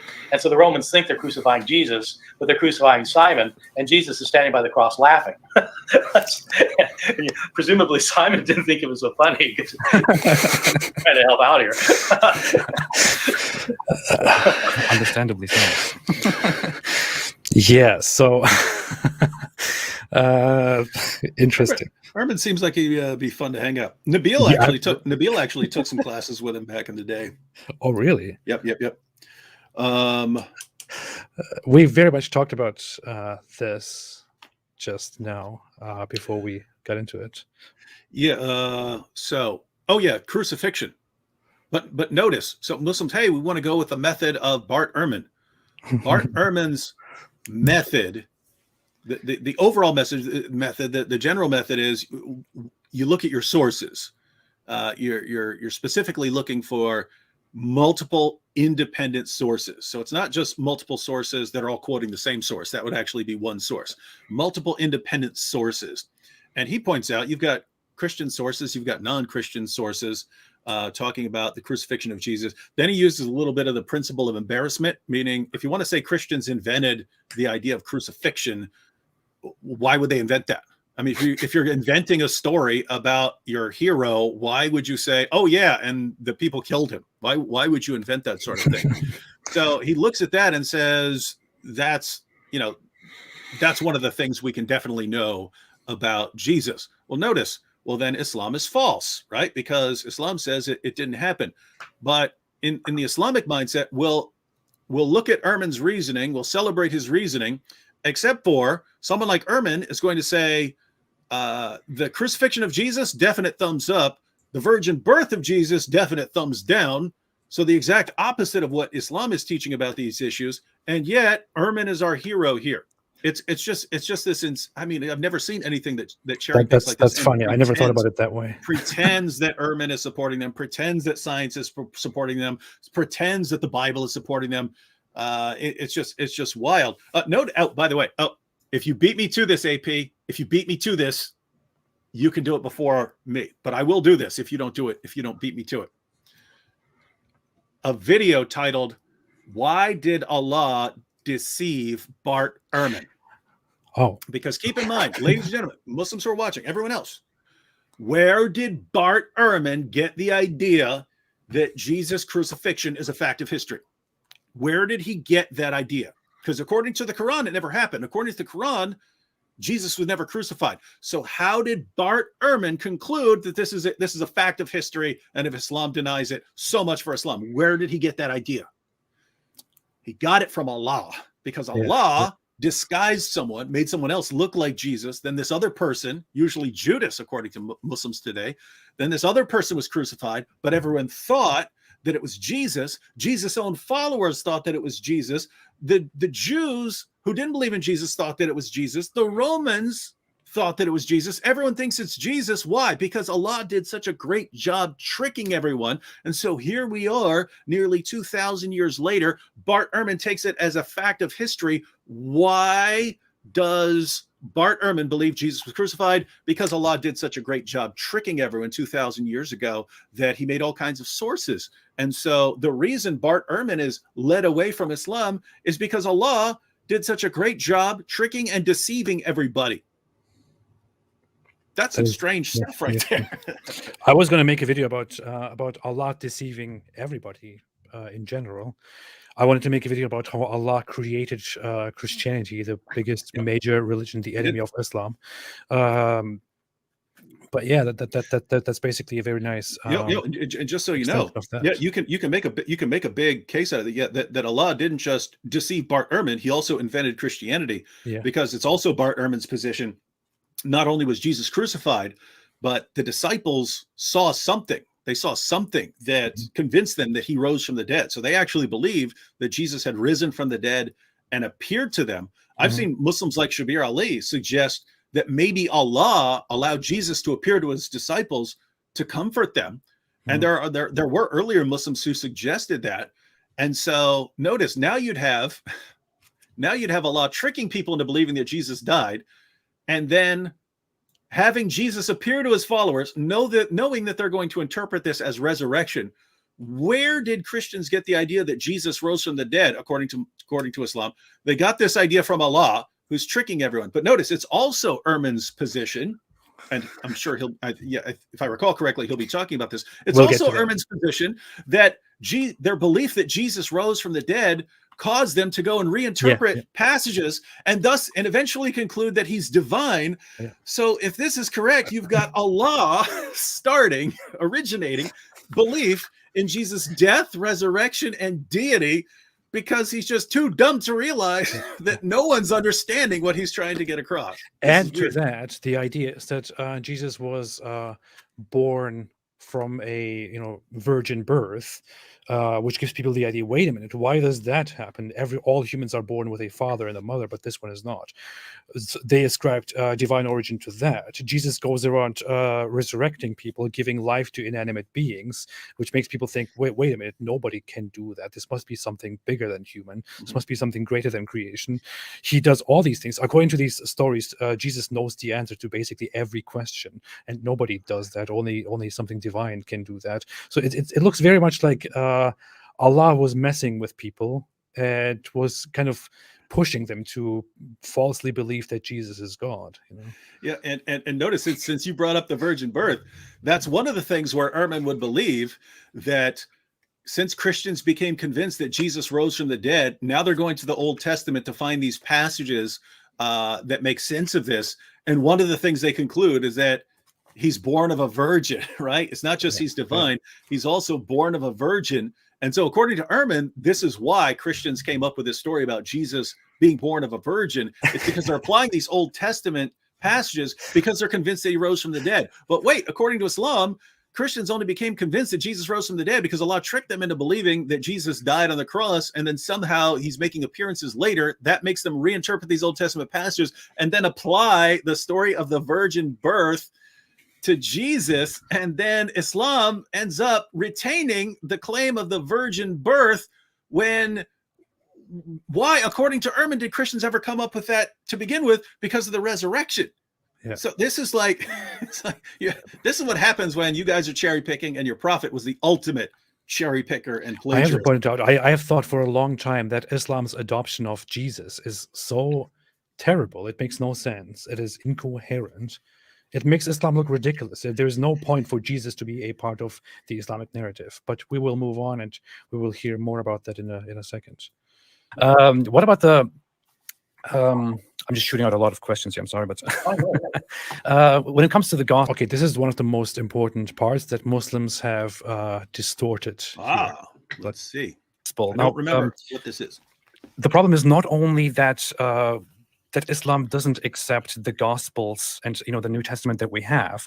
The idea is also not only that there was a book called the Gospel and that it was lost or corrupted, but also that basically the immediate followers of Jesus, that the early Christians were basically Muslims, meaning they didn't hold any of these heretical Christian ideas, and they were completely in alignment with the Islamic religion and the Islamic way of thinking, of simply regarding him as a prophet and worshiping Allah or God alone, and so on. What could you say about that? So I would say that there are some elements of truth in that historically, and some things I think I would consider to be problems. But on the basic level, the idea that the earliest followers of Jesus thought that he was a human and that he worshipped only one God, and they also worshipped only one God, I would say that that's true. That is true. Okay. Only until here did the Muslim apologists show his response. They cut off the rest. Do you see what's happening here? Yeah. Because why? What he says so far. Because that's what their prophet does. Yeah. Right. What he says so far. Yeah. Is what Muslims would say. It's what Islam would say. They cut out the rest and they made it look like this is his response. And notice. So you've got Bart Ehrman here saying that insofar as they believed Jesus was a human being and they believed in God, then yeah, that would agree with Islam. Now, I would dispute the more they learned about Jesus, the more they, you've got them bowing down and worshiping him and so on. Now, if Ehrman wants to reject those and so on, but on what basis would he be rejecting those? You've got a ton of sources. Maybe we'll cover a little bit of it, here in a minute. I'm going to just read a couple of passages, but basically, notice, they believed in one God. Alhamdulillah, they believed in one God. This proves they were Muslims, guys. Every Jew of the time believed in one God, right? Every Jew of the time, every Jew who was there believed in one God. Jesus' followers are supposedly converting to something to join him. And the ones who didn't are condemned. What are they converting to? In other words, if Jesus is coming, this is the picture of Jesus you get from the Muslim sources. Jesus is walking around going, believe in one God, believe in one God. And they want to kill him for it. That makes no sense. Every single Jew there would have said, amen, amen, preach it, go preach it to those pagans over there who believe there are all kinds of gods. Go preach to those pagans. Go, please preach to those Roman pagans over there. Do something, right? But so... And then they killed him because... Oh my goodness, they believed in one God. They believed in one God. This, alhamdulillah. Great, so all the Jews were Muslims because they all believed in one God. what were they converting to when they joined Jesus? Why are Yeah. they joining Jesus and condemned for not joining Jesus? And why wouldn't any Jew agree with him completely if he's just saying, hey, believe in one God? There's only one God, ladies and gentlemen. So this is just, so notice, I mean, everyone who believes in one God is a Muslim according to Islam. And yet we're in trouble according to Islam, because according to Islam, anyway. Now let's listen to the rest of what he is saying about the followers of Jesus, the immediate followers of Jesus, and we will be coming to what you just mentioned a few minutes ago. I think that these earliest Christians, though, right after his death, believed that God had raised him from the dead and taken him up to heaven. And in the ancient views, whether it's Greek or Roman or Christian or Jewish, these ancient views, if somebody's taken up to heaven, they're living with God. They are made immortal, so they don't die again, unlike everyone else who dies again. An immortal is just another name for gods in ancient Greek. Jesus was made immortal, and I think that according to his followers, and so they started worshiping him.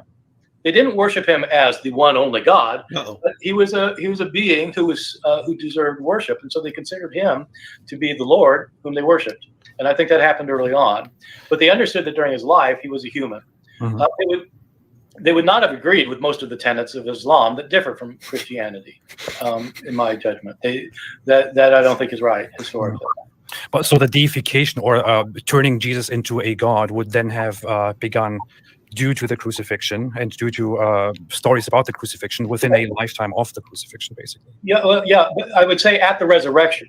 I would say that what happened is, he got crucified. Lots of people were getting crucified, but the difference in his case is his followers came to think that he was raised from the dead.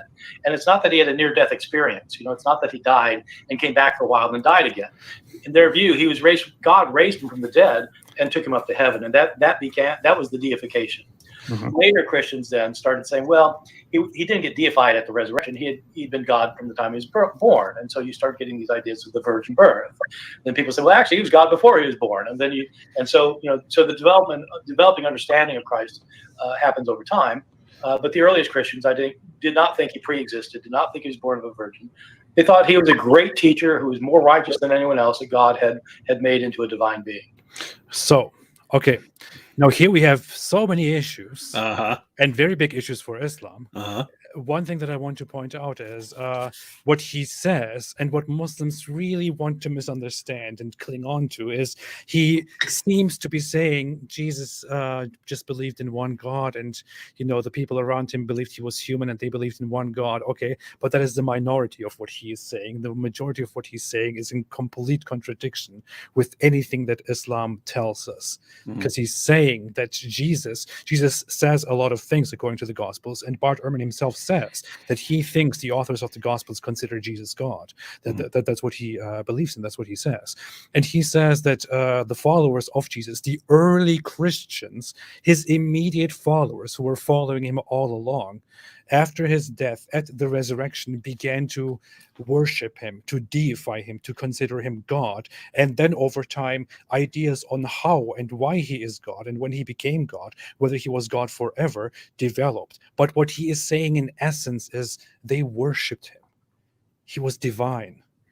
Early Christians worshipped Jesus. Yeah. And keep in mind, why did they start worshiping him? Because they concluded that he rose from the dead.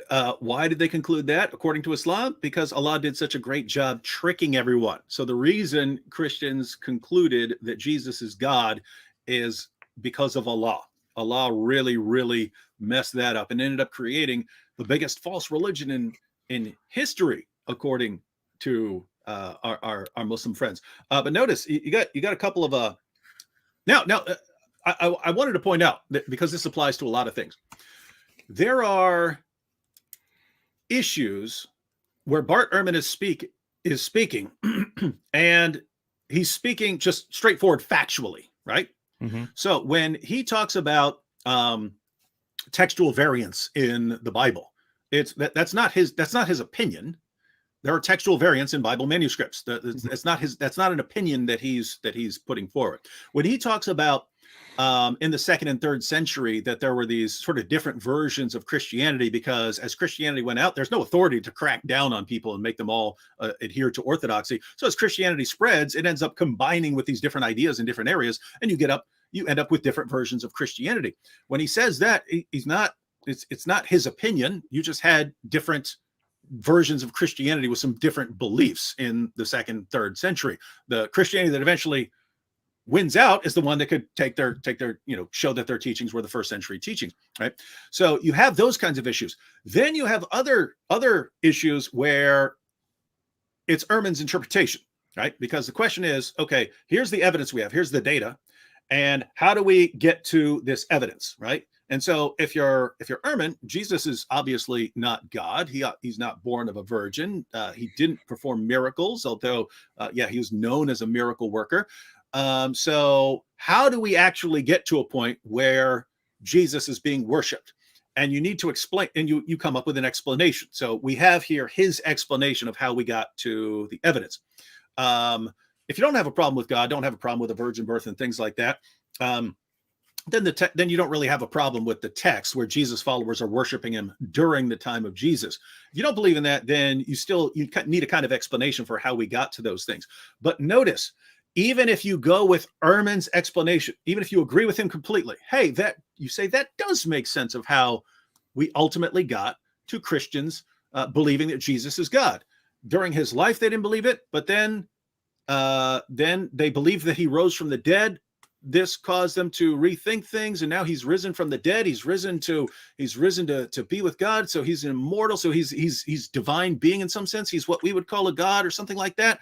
And then later Christian, no, he was always God. It wasn't that he's raised to that place. Now you've got something that fits together. Suppose you agree with Ehrman. That's how people came to believe that Jesus is God. Yeah. Islam is now false. Why are Muslims appealing to this? Islam is now false. Let me read you 2 quick verses, Muslims. Surah 3, verse 55 of the Quran. Behold, Allah said, so this is Allah talking to Jesus when Jesus is about to be taken away. Behold, Allah said, O Jesus, I will take thee and raise thee to myself and clear thee of the falsehoods of those who blaspheme. I will make those who follow you superior to those who reject faith to the day of resurrection. So wait a minute. Notice what he's doing here. Allah says, Jesus, the people who, you got 2 people. You got the people who believe in you and the people who don't believe in you. The people who believe in you, your disciples. So Jesus is worried about his disciples. He's about to be taken away. Allah says, Jesus, I'm taking you away, but those who followed you, I'm going to make them victorious until the day of resurrection. That makes no sense if they start worshiping him because Allah screwed up and made them think that he rose from the dead, right? So if Allah told Jesus, hey, I'm going to protect you. You want to read it here? So you have Sahih International. When Allah said, oh, Jesus, indeed, I will take you and raise you to myself and purify you from those who disbelieve and make those who follow you. And then they add in submission to Allah alone. But keep in mind, according to Muslims and their interpretation of Ehrman, his first disciples were Muslims, superior to those who disbelieve. How long? For another 2 months? For another 2 months until they start worshiping him? Until the day of resurrection. That's a long time. We're not even to the day of resurrection yet. So Jesus' followers are supposedly still protected from being led astray. Allah is protecting them, right? One more, 61:14. I'll go ahead. I'll pull it up, but you can pull it up too. 61:14. Surah 61, verse 14, ladies and gentlemen. Got the Sahih International there. O you who have believed, be supporters of Allah, as when Jesus, the son of Mary, said to the disciples, who are my supporters for Allah? The disciples said, we are supporters of Allah. So this is Jesus' disciples admitting that they're Muslims. And a faction of the children of Israel believed, and a faction disbelieved. So we supported those who believed against their enemy, and they became dominant.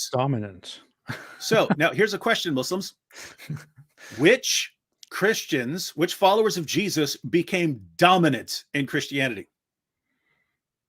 If you want to say there were Muslim followers of Jesus, they didn't become dominant, did they? We have no record of their even existing, right? except if you wanted to say theoretically. But notice, even theoretically, if you wanted to say the original followers of Jesus, who were Muslims and didn't believe that he died on the cross and rose from the dead and that he's Lord, they didn't believe that. Well, okay, if you want to believe them hypothetically, did they become dominant? Allah says he helped them, he aided them against their enemy, those who rejected Jesus, until they became dominant. Until they became, you have Pickthall right there, until they became uppermost. When did these original Muslim followers become uppermost over their enemies? You know, it's amazing. You can go to the Yusuf Ali edition of the Quran, the one that has commentary. Yusuf Ali says that this verse refers to Christians taking over the Roman Empire. Guess what? We know what the Christians who took over the Roman Empire believe. They believed in Jesus' death, resurrection, and deity. Those are the ones who became dominant. Those are the ones who became uppermost. So how, in the name of common sense, is Allah saying here that he's helping the true followers of Jesus? We know which followers of Jesus became uppermost. Allah says those are the followers of Jesus that he helped. Well, if there were any Muslim followers of Jesus, they definitely didn't become uppermost in any sense. They were crushed immediately, and then they ended up started worshiping Jesus because Allah deceived them. You know what's very funny? Amazing stuff, man. But you know, there is a story in the Quran of the 7 sleepers, and the Quran doesn't specify their number. It says they were 5 or 7. They were 3 or 5 or 7, whatever. It says something like that, and it tells their story. And according to the Islamic account, according to the Quranic account, and the traditions, these were people who were persecuted in the Roman Empire when the Roman Empire was pagan and they believed in false gods. These people believed in the one true God. They were persecuted, so they fled to this cave and went to sleep there, and they then slept for 300 years by mistake or by a miracle. You know, they wanted to just go to sleep for the night, but they fell asleep and they woke up 300 years later. They wake up, they are hungry. One of them goes to the city to get food, and they go down to the city, and suddenly they realize, wait a minute, this place looks completely different. What happened here? In this place that we just fled from yesterday, people now believe in the one God. They now worship the one true God. What happened here? Something happened here. Then they realized that 300 years passed. They went to sleep during the pagan times of the Roman Empire. They slept for 300 years. Now they woke up, and in the Roman Empire, people now believe in the true God. People now follow the true religion, the right religion. So this is a miracle for those people to witness. And thereby, those 7 sleepers also begin finally openly expressing their true religion, and then they go to sleep forever. And this beautiful little story happens in the Roman Empire, where people believe in Jesus as God, in the Father, the Son, and the Holy Spirit. This story happens in a place where Christians believe in all these things that Islam says is very bad and blasphemous and disbelief. Why in the world does that happen? How does that make sense? Yep. But hey, he said the Jesus original followers, like all Jews of the time, believed in one God. So yep, we're Muslims. Alhamdulillah, this is our vindication. Ehrman has proven our position. You know what's funny? I wanted to point this out earlier, but in response to one of the questions, in response to the crucifixion question, Bart Ehrman said, and by the way, I'm not a Christian. I don't know if your followers know, I'm not a Christian. You know, it's so funny. He needs to point out that he is not a Christian. He's an atheist, because the answers that he gives are clearly not in alignment with Islam, and are clearly in agreement with Christianity, which is why he explicitly needs to point out, hey, by the way, guys, I'm not a Christian. I'm an atheist. You know, I don't have a stake in this fight between Christianity and Islam, but I have to point out that the Islamic narrative is false. So there you go. And so, according to Ehrman, Jesus definitely crucified, not born of a virgin. Disciples who, if you want to just say any monotheist is a Christian, well, okay, you could. I mean, is a Muslim, well, great, you could say they're Muslims, but they ended up becoming worshippers of Jesus because, according to Islam, Allah tricked them into believing that Jesus rose from the dead. And this is the new Islamic apologetic, and it's brilliant. I love it. Fantastic. Let me quickly read a few super chats that I might have missed out. Oliver Spiridon said, I am generous. Thank you so much, Oliver. Zagros Özkan said, David is to God what Princess Leia was to Jabba the Hutt. He's trying to make a joke, I guess, about you and God. But Zagros, please. Oh, because they had Princess Leia as a slave girl. Oh, yeah. I'm a slave girl. Yeah, you're a slave girl of God. Lisa H said, thank you for doing God's work, Secret Christian and Dizzle Dave. Thank you so much. I appreciate it. I openly said before that I'm a secret Christian early in their stream for those who came in later. Literally had it on the screen. Yeah, I earlier openly said that I'm a secret Christian, and I still openly say that I'm a secret Christian. Abraham Secoe said, in fact, Jesus was given no book as Islam claims, and this is another proof of how Islam is fake, because Jesus himself is the reason of the existence of the Gospels. Jesus did not have time to write anything. Yep. Thank you so much for that. It's a little. I just wanted to quick comment here, because this is happening over and over and over again. There aren't always claims that you can go out and test, right? If some guy says, hey, I was in a cave and I got a revelation, not a lot of ways you can test that. When you start making claims that you can go out and test, so he's making all these claims about Jesus. When he's making these claims, when Muhammad's making these claims, all of a sudden, aha, now we can go and look into this. Aha, the Quran is saying Jesus had this book. Aha, now we can go and test this. Problem is, when we test it, Muhammad's either quoting some earlier source where he got it from that is reliable, or he's totally wrong, right? Yeah. And so it's in any area where he's not appealing, he's not just quoting some correct source. Other than that, he gets everything wrong. And so it's like, hey, here are these dozens of ways we can test you, and you always turn out to be wrong. Yep. Gaming Checkpoint said, Ridwan, do you believe in a man named Jesus and that he really did miracles written in the New Testament? I do think that it is there is no reason to believe that Jesus did not exist. It's absurd. It's take that, Jesus mythers. Yeah, many things and many characters, many historical characters in history are assumed to be real, are assumed to have existed based on pieces of evidence that are much weaker and much lower in number than the evidence that we have for Jesus. There is no reason for me to say, oh no, Jesus absolutely didn't exist. Why would I do that? It's not plausible to do that.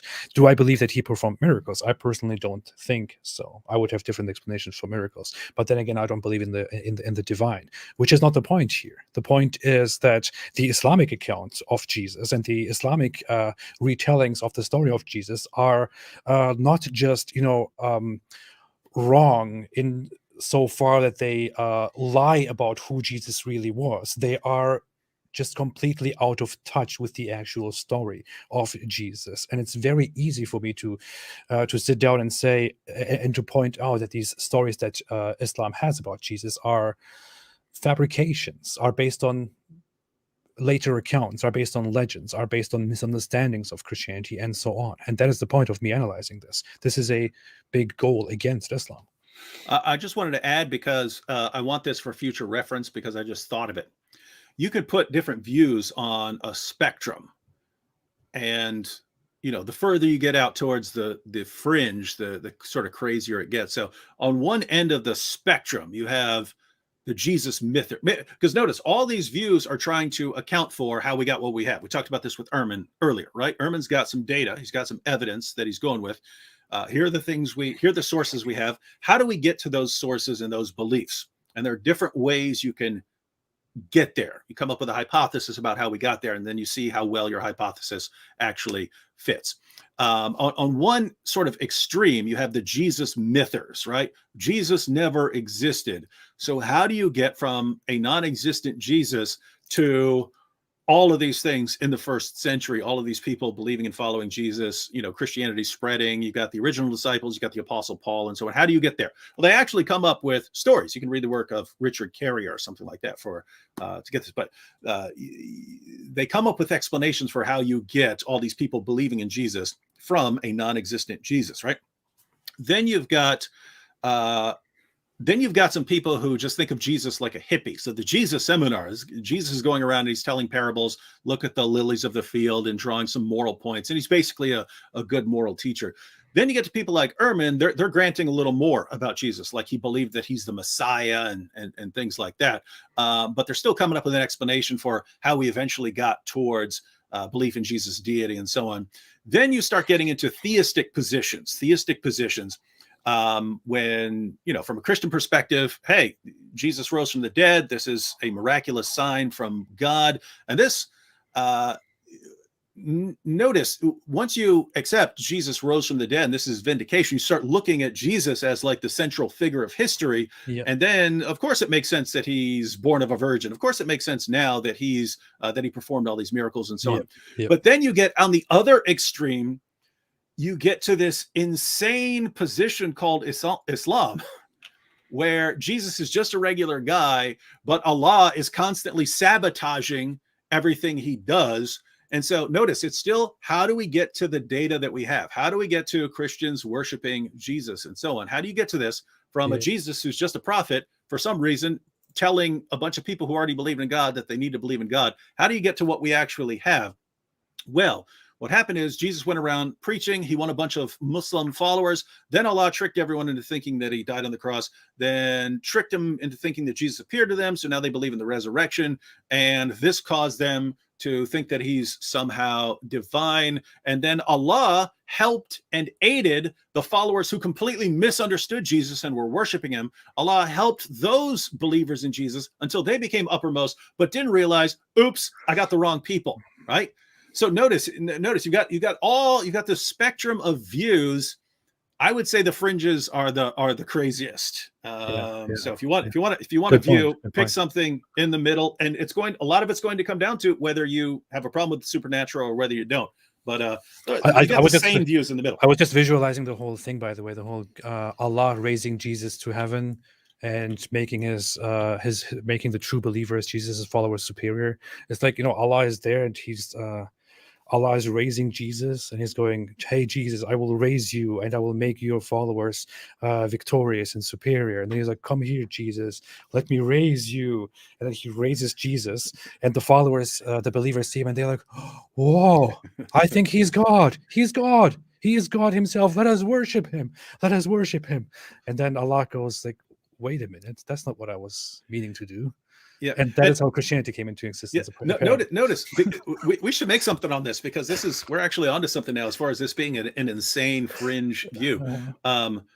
Notice what you're saying, right? Because you could put that together with some other things. If Allah just wants to preserve Jesus' message of the oneness of God and so on, why does he do all these things which caused people to believe in Christianity? So notice the virgin birth. Why is Jesus born of a virgin, according to Islam? No explanation. He just decided. Why does Jesus live the most miraculous life in history, according to Islam? No reason. Allah just decided to give him lots of miracles, unlike Muhammad, who couldn't perform any. Why is Jesus saved from someone wanting to execute him and raised to this exalted state? Allah's not going to let anyone kill Jesus. Other prophets, yeah, not Jesus. And then you get Muhammad, and Muhammad's poisoned by a Jewish woman whose family he slaughtered, right? But Allah didn't rescue him. So maybe it's because Jesus had a very cool name. I mean, would you rather make Jesus a cool guy, or would you rather make someone whose name is Muhammad the cool guy? Yeah, but notice, Allah does all this work to convince everyone that Jesus is radically different from everyone else, including every other prophet. Yeah. And this is all some sort of effort to prove that Jesus is just a regular guy, when everyone misinterprets it all and concludes that Jesus is Lord. This is Allah's blunder, Allah's biggest blunder. And Muhammad. How could these stupid followers of Jesus, these Christians, they come up with the dumb idea that Jesus is somehow very, very special and above creation, above everything else? Allah did. When Allah makes everything so special for Jesus. I mean, it's of course completely normal for Allah to get angry at the Christians, right? I mean, it makes complete sense. Yeah, I agree. Hey, okay. Allah on Judgment Day, Allah is going to be like, Christians, why did you believe me when I tricked you, and not later when I told you the truth that contradicted the earlier lie I told you? how could you not trust me later after I lied to you? Yeah. Like, what is this, man? Once you have an omnipotent deceiver as the foundation of your theology, wowzers. Yeah, absolutely. What about the idea of the Son of God? Did they understand him to be the Son of God, not only in the sense of a great guy, but also in in a spiritual, religious way, the way Christians later understood him? Was that something that was there from the beginning? I think it was there from the beginning, but they meant something different by it. In Jewish circles, Son of God is used in the Old Testament, in the Hebrew Bible.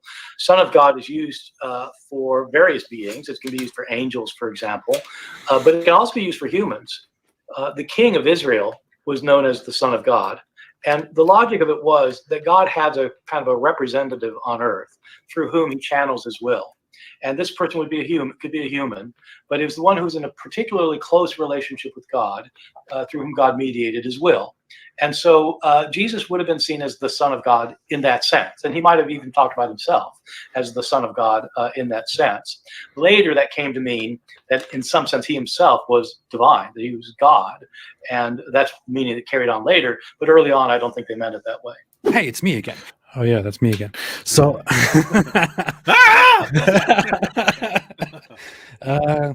one thing that's very funny that I want to point out is now I forgot it because of me jumping in. Oh yeah, one quick distinction that I want to make. So he says that they knew him as the Son of God, but they probably meant something different. That is what he says, and I would say, in all honesty, I would possibly agree with him in a way when I read the Gospels or the earliest accounts about Jesus. The issue is compare that with the Islamic, the Quranic account about Jews in Quran chapter 9 verse 30, where it says, and the Christians say the Messiah is the son of Allah, and the Jews say Ezra is the son of Allah, and that is what they adopted from those who believed before them. May Allah destroy them. How deluded are they? We have no records of Jews ever considering Ezra to be the son of God. There is no such thing. We could probably have records of them referring to him as a son of God in a sense that he is very special. They could also refer to David or to others in that sense as very special, as very, very close to God. The issue is, if we want to accept that that is the case, and if Muslims want to accept that that is the case, then why exactly would the Islamic God, Allah, blame the Jews for saying Ezra is the son of Allah, and would threaten them and would send them to hell for that? Why exactly would that happen? Obviously, you see that is a problematic thing to say. Mm-hmm. There are You're multiple quiet. problems here. You're quiet. Okay, you're fine now. There are multiple problems here. Notice, if any Muslim agrees right there, no one's a son of God in any sense, according to Islam, right? Not even in a figurative sense, So if Ehrman is right here, so you could grant everything Ehrman said, and as I pointed out before, there are things where Ehrman is speaking factually. This is the way things are, and he's right. It's that's what the evidence is. There are other times when he's giving his interpretation, like how we got to the evidence. This is one of those areas where he's giving his interpretation, how we actually got to the evidence, and you put together a kind of story. Well, if you're starting out with Jesus not being God, or the real, the Son of God, how do you get to claims where Jesus is the divine Son of God?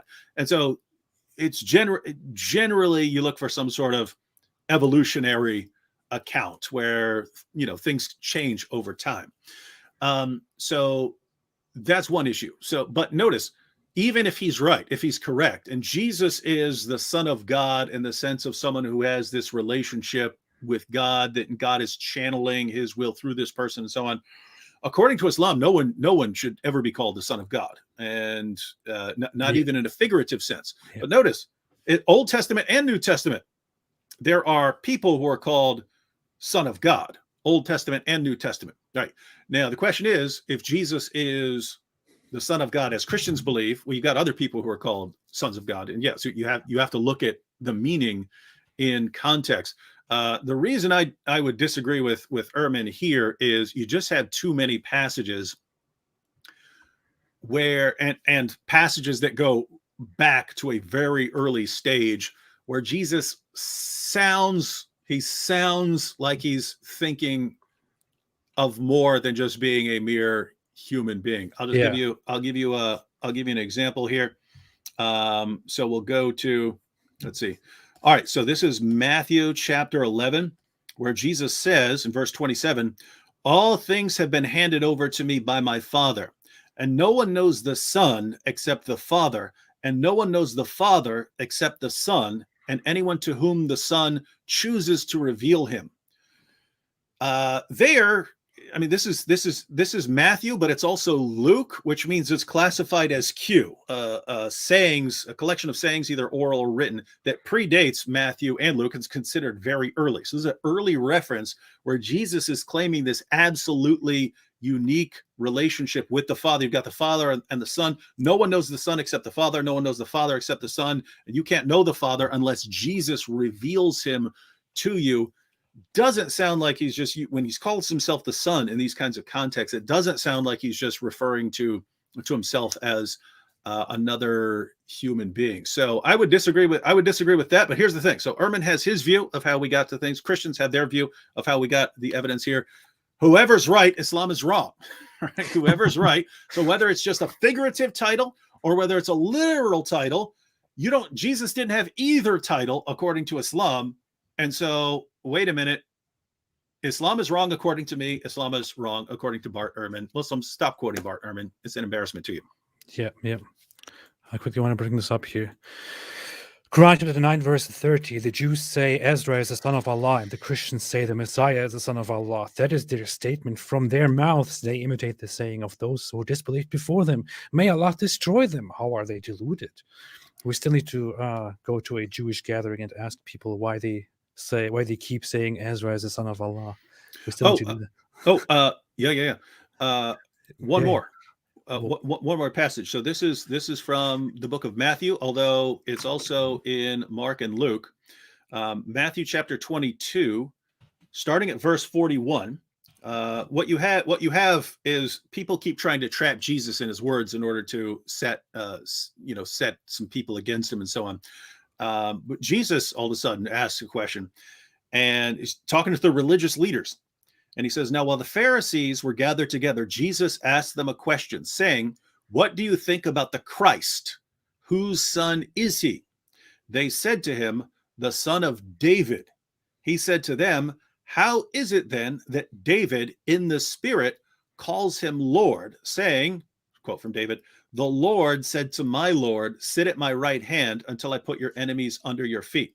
If then David calls him Lord, how is he his son?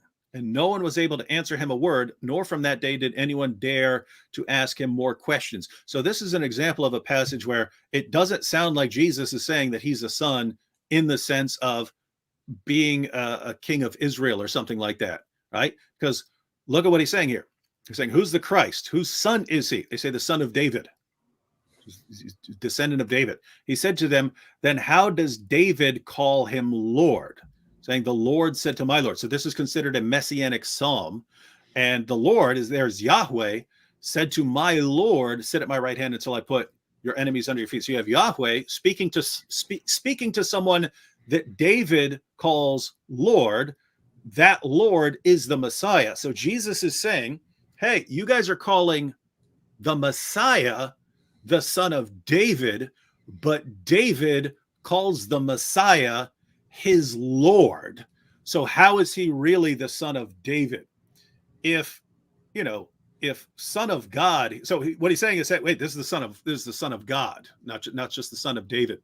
Here it looks like he's saying, hey, you guys have this idea of the Messiah.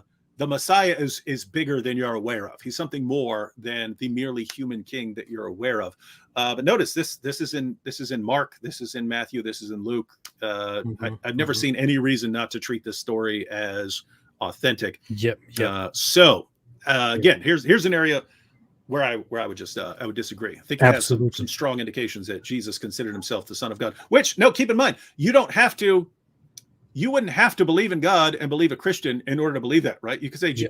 I mean, if you say Jesus is the Messiah, you don't, I mean, if you say Jesus believed that he was the Messiah, you wouldn't have to believe that he's actually the Messiah. You'd say he was mistaken. He thought of himself like that and he was wrong.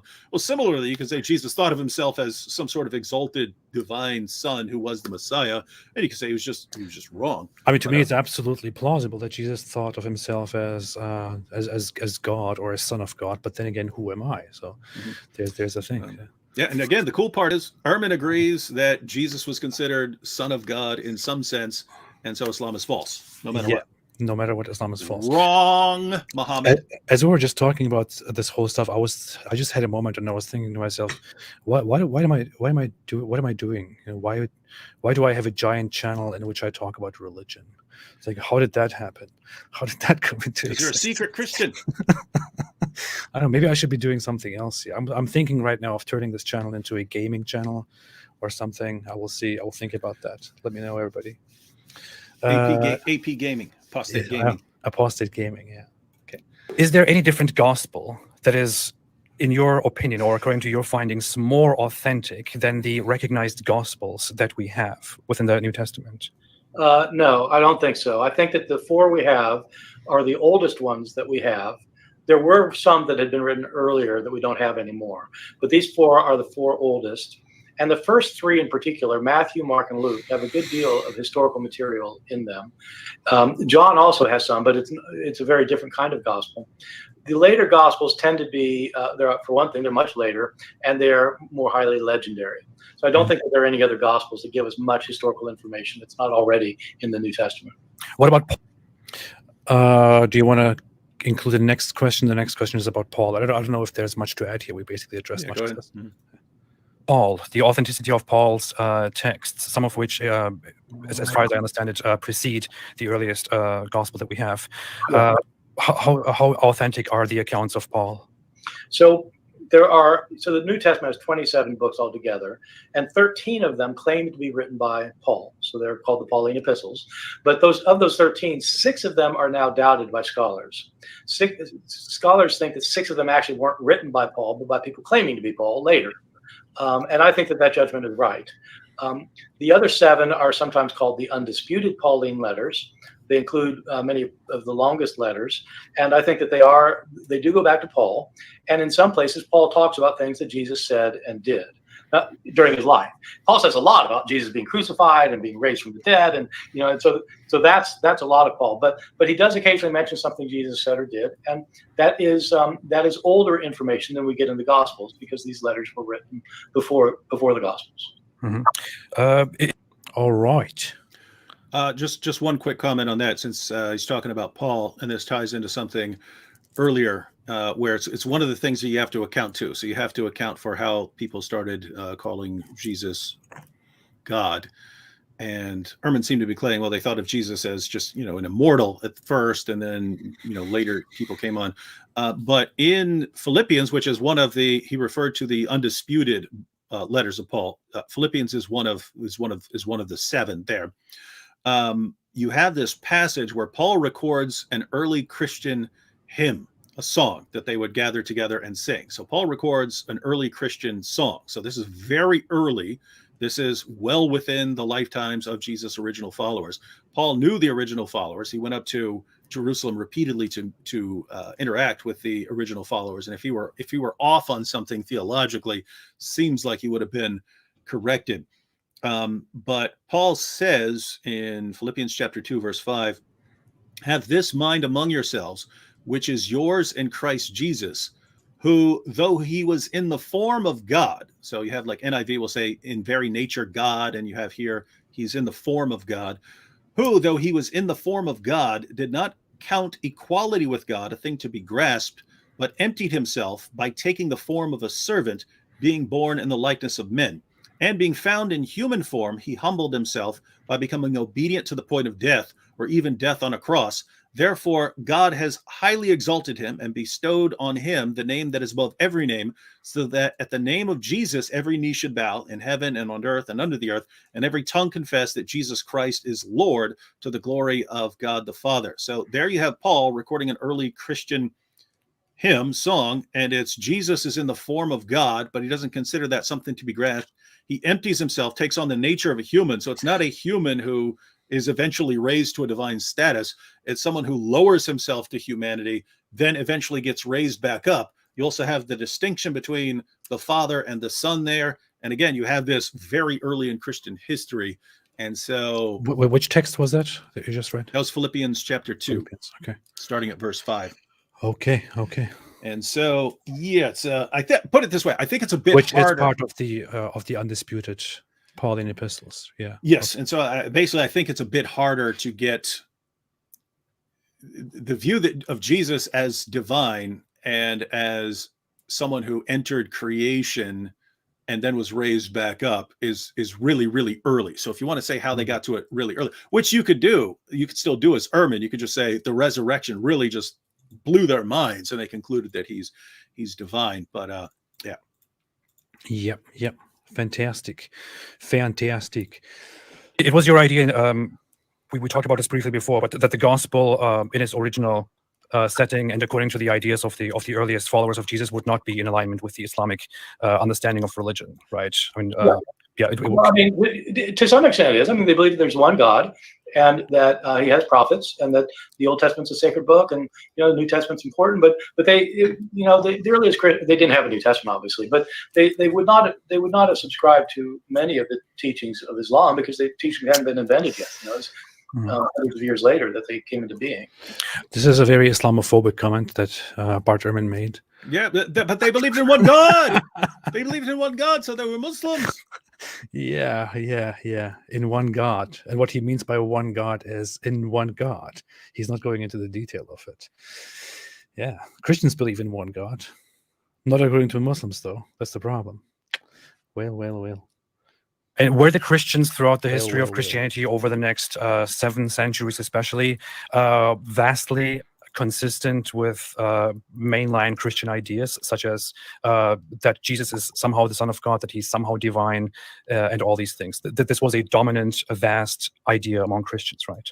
So a lot of my books deal with this issue, and one of the things that I argue at length is that in the earliest centuries, in say the 2nd century, the 3rd century, so I'm talking like 100, 200 years after Jesus, there was a lot of diversity within early Christianity. There were various groups of people who claimed to be followers of Jesus that had different books from the ones that got into the New Testament. They claimed these books were written by apostles, and they supported views that there were lots of controversial views floating around. There are Christians who said that there are 2 separate gods. Some Christians said there are 12 gods. Some said there were 36 gods. Some people said Jesus wasn't really a human being, but he was fully God. Others said he's human, but he wasn't God. So there are all sorts of views about all sorts of things in the 2nd and 3rd centuries. Most of those views got hammered out by the beginning of the 4th century when the Emperor Constantine had become a Christian. And from the 4th century to the 7th century, there's still lots of diversity, but the diversity has to do with things that most people would consider to be more minor. There were big debates, like really going at it debates. But, they agree, everybody agreed. Jesus is God. He was also human. There's a Trinity. They agree with these basic things. Yeah, they very much just disagreed on how to explain these things together and had well, if Jesus is God and he's man, how does it work? Is he 50% of each? Is he 100% of each? The view that came out, by the way, is that he's 100% God and 100% man at the same time. Okay. Wow. Yeah, I love his reactions to things, but yeah, he's hilarious. He seems like a fun guy to watch a football game or something with. On that last point, I'm confused because I would think that Ehrman, who's spent a lot of time studying a lot of this, would not find the 100% confusing. The way, I understand when someone first hears he's 100% God, 100% man, they go, wait, what the heck? That's 200%. All that means is if you take a gallon of milk and a gallon of orange juice and you mix them together, you get something that's not orange juice and it's not milk. Mm-hmm. It's a mixture. It's a mixture, right? It's neither one anymore, right? It's some sort of in-between mixture, right?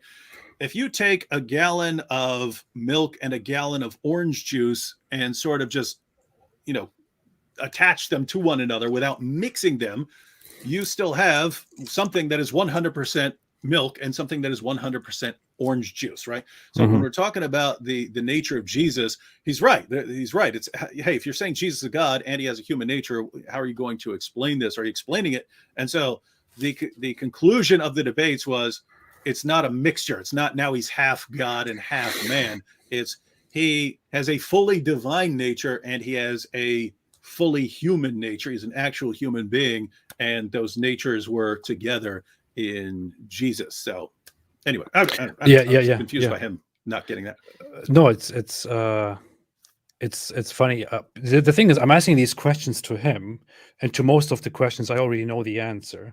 I looked into the answers long ago. I studied the answers, and I'm asking them deliberately because I'm annoyed by the fact that Muslims keep coming with Bart Ehrman, and nobody is asking him these very specific questions that are pretty bad for Islam. If they are answered properly by somebody like Bart Ehrman. If we have the fact that Christians throughout history, from the very early moment of Christianity, throughout history, vastly agreed that Jesus is God and the Son of God, or God and or the Son of God in a sense, then that is simply pretty bad for Islam, because Islam teaches us this whole idea that Christians were righteous at some point, that they were righteous until Muhammad came and they rejected Muhammad, that Christians before Muhammad were rightly guided and that they have nothing to fear and all that. But when you look at the actual history of Christianity, you see that the vast majority of Christians until the rise of Islam, and much later, still today, believe in these ideas. They worship Jesus. They only explain the whole issue differently. They explain the human nature and the divine nature of Jesus differently. His relationship to God, his part of the Trinity, his pre-existence, or whether he was made God, and all that. They argue about these things. They disagreed about these things, but they agree with what Islam condemns, which is that Jesus is God and or Son of God. Very clear. Yeah, and just keep in mind what we talked about earlier for anyone who's tuning in late. What Ehrman just talked about there was the Christianity that won, saying that they have some minor disagreements, but they all believe that Jesus is Lord, that Jesus died on the cross, that Jesus rose from the dead. Keep in mind, Allah said that he was going to help the true followers of Jesus until they became uppermost. Which followers of Jesus became uppermost? The ones who preached his death, resurrection, and deity. You can, again, everyone go to the commentary of Yusuf Ali on Surah 61, verse 14 of the Quran. It's the Quran that most Muslim organizations would hand you if you asked for a copy of the Quran. Yusuf Ali basically says the only way that makes sense of this is referring to Christians taking over the Roman Empire. So similar to what Ehrman is saying, this is when you've got Christianity widespread. They're in widespread agreement and so on. Guess what? They preach Jesus' death, resurrection, and deity. So you got two possibilities. Either Allah helped the right ones, in which case Islam is false because Allah helped people who believed in Jesus' death, resurrection, and deity, and they were right, or he helped the wrong ones, in which case it was wrong. It was wrong when he talked to Jesus. And so if he was wrong, saying he was going to help the true followers of Jesus, did he know he was wrong? In which case he's a liar and he's evil, or was he just ignorant? He tried, oops, I helped the wrong people. Which one is the point is, Muslims, there's no way to make sense of this from an Islamic perspective. That would be the takeaway, right? There's no way to make sense of the history of Christianity, of the New Testament, of the Old Testament, of the claims of Bart Ehrman. You can't make sense of any of that. Take any position you want. Theological, theist, I think you're just being whatever. too judgmental. It just doesn't make sense. You're just being too judgmental. You're being too harsh on Allah. Allah tried. He tried his best. He said he would protect those. He tried. He would protect those. He would make those superior who are the true believers over those who are the disbelievers. He tried. He wanted to do it. It didn't work, but he tried, hey, David. Why do you judge him? We should get together and make some skits, maybe some claymation or something like that, where Allah is sitting there. I've got my plan. I'm going to go help the true followers. First, I'm going to trick people into believing that Jesus died. I've got some reason for that. Doesn't make any sense, but I'm going to do that. Now they all think that Jesus died. Huh. I guess I should let Jesus appear to them so that they know he's not really dead. And then they'll all continue believing in the teachings of Jesus. Oops, they believe he rose from the dead. Darn it. Now what am I going to do? Oh, no. Now they're concluding, based on these Old Testament passages, that Jesus is Lord. What am I going to do here? Right? I mean, you could just, let me help them anyway. Let me help them take over the Roman Empire. Right? I mean, it's like one, you have to believe that Allah, I mean, if you're a Muslim and you take this seriously and you're trying to get to the evidence we actually have, given the claims that Allah makes, you have to believe that he is the Inspector Clouseau of the universe. I mean, it's just, wow. Absolutely. I agree. Yeah. Okay. Everybody, while you're here, don't forget to like the stream and to support the stream. And since I am doing my best in pretending to be an atheist while I'm actually a secret Christian, and why would I be doing that? I'm doing that for money, of course. And while I'm doing that in the best way possible, please don't forget to also support the channel, to make super chats, to support the channel on in form of different donations and all that. I am doing my best. Please help me out, guys. Thank you. Let's continue with the video here. Two more questions. One of them is the idea that Jesus was merely a prophet who came in his time and who just spread a message of prophesying or informing the people about the coming of a more significant guy like Muhammad in the future. Is this a plausible idea? It's plausible up until the time that you say that he's predicting somebody yet to come. I think that Jesus thought that he was the last. I think he was a prophet. In the sense that he believed that he was speaking God's word. And I believe he thought he was the last prophet. I think he thought that he was the Messiah who was to come. And that in his view, I don't think Jesus expected to get crucified. I think just the opposite. I think Jesus expected God to send his kingdom to earth. And when the kingdom came to earth, he was going to make Jesus the Messiah. And Jesus would be the ruler of this future kingdom. So I have to argue. It takes a lot of argument to show that that's what was going on, but I do that in a couple of my books. I definitely do not think that Jesus was predicting Muhammad or anyone else, that he thought that he was it. So insofar, I would think that incorporating Jesus into Islam was a very big miscalculation on the Islamic part. But well, calculation, it worked rather well. That's fine, but I don't think. I found that hilarious. So two things here. One thing, obviously, Bart Ehrman disagrees with Christianity and criticizes Christianity. Mm-hmm. Yes, but the second thing. How in the world could you possibly take his answer and think that his conclusions are in support of the Islamic point of view? It clearly doesn't work. He knows the New Testament really, really well. He knows the manuscripts really, really well. He knows the textual variants really, really well. And it just seems to be in the minds of Muslims. I mean, one, they'll try to quote passages which clearly aren't referring to Muhammad, but it seems to be in the back of their minds as well. There are these other manuscripts out there and these other Bibles, and maybe they talk about Muhammad and so on. Well, here you have Ehrman. I mean, would have been very easy to say, well, you could say, because notice he's very generous. He seems to very often try to say, well, in the sense of this, you could be right. So, yeah, you're claiming that Jesus followers were Muslims. You know, if you're thinking they're monotheists or something, maybe. He's trying to be very reasonable. And here it's just no. There's nothing to indicate that Jesus was talking about someone else. So, I mean, I do find it interesting that Ehrman, so he thinks that Jesus believed he was the Messiah.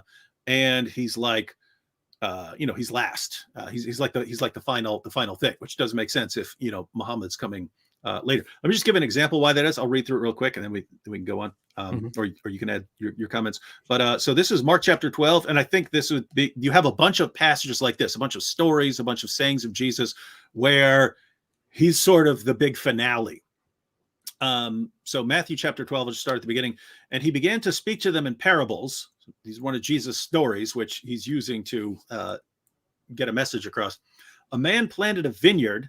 So the man here in the parable is God. I'm not saying God is a man here. This is the parables are meant to illustrate something in language that people could understand because they're familiar with all this stuff. And then you're making, a moral point or a theological point. So a man planted a vineyard and put a fence around it and dug a pit for the winepress and built a tower and leased it to tenants and went into another country. When the season came, he sent a servant to the tenants to get from them some of the fruit of the vineyard. And they took him and beat him and sent him away empty-handed. Again, he sent to them another servant, and they struck him on the head and treated him shamefully. And he sent another, and him they killed. And so with many others, some they beat and some they killed. He had still one other, a beloved son. Finally, he sent him to them, saying, they will respect my son. But those tenants said to one another, this is the heir. Come, let us kill him, and the inheritance will be ours. And they took him and killed him and threw him out of the vineyard.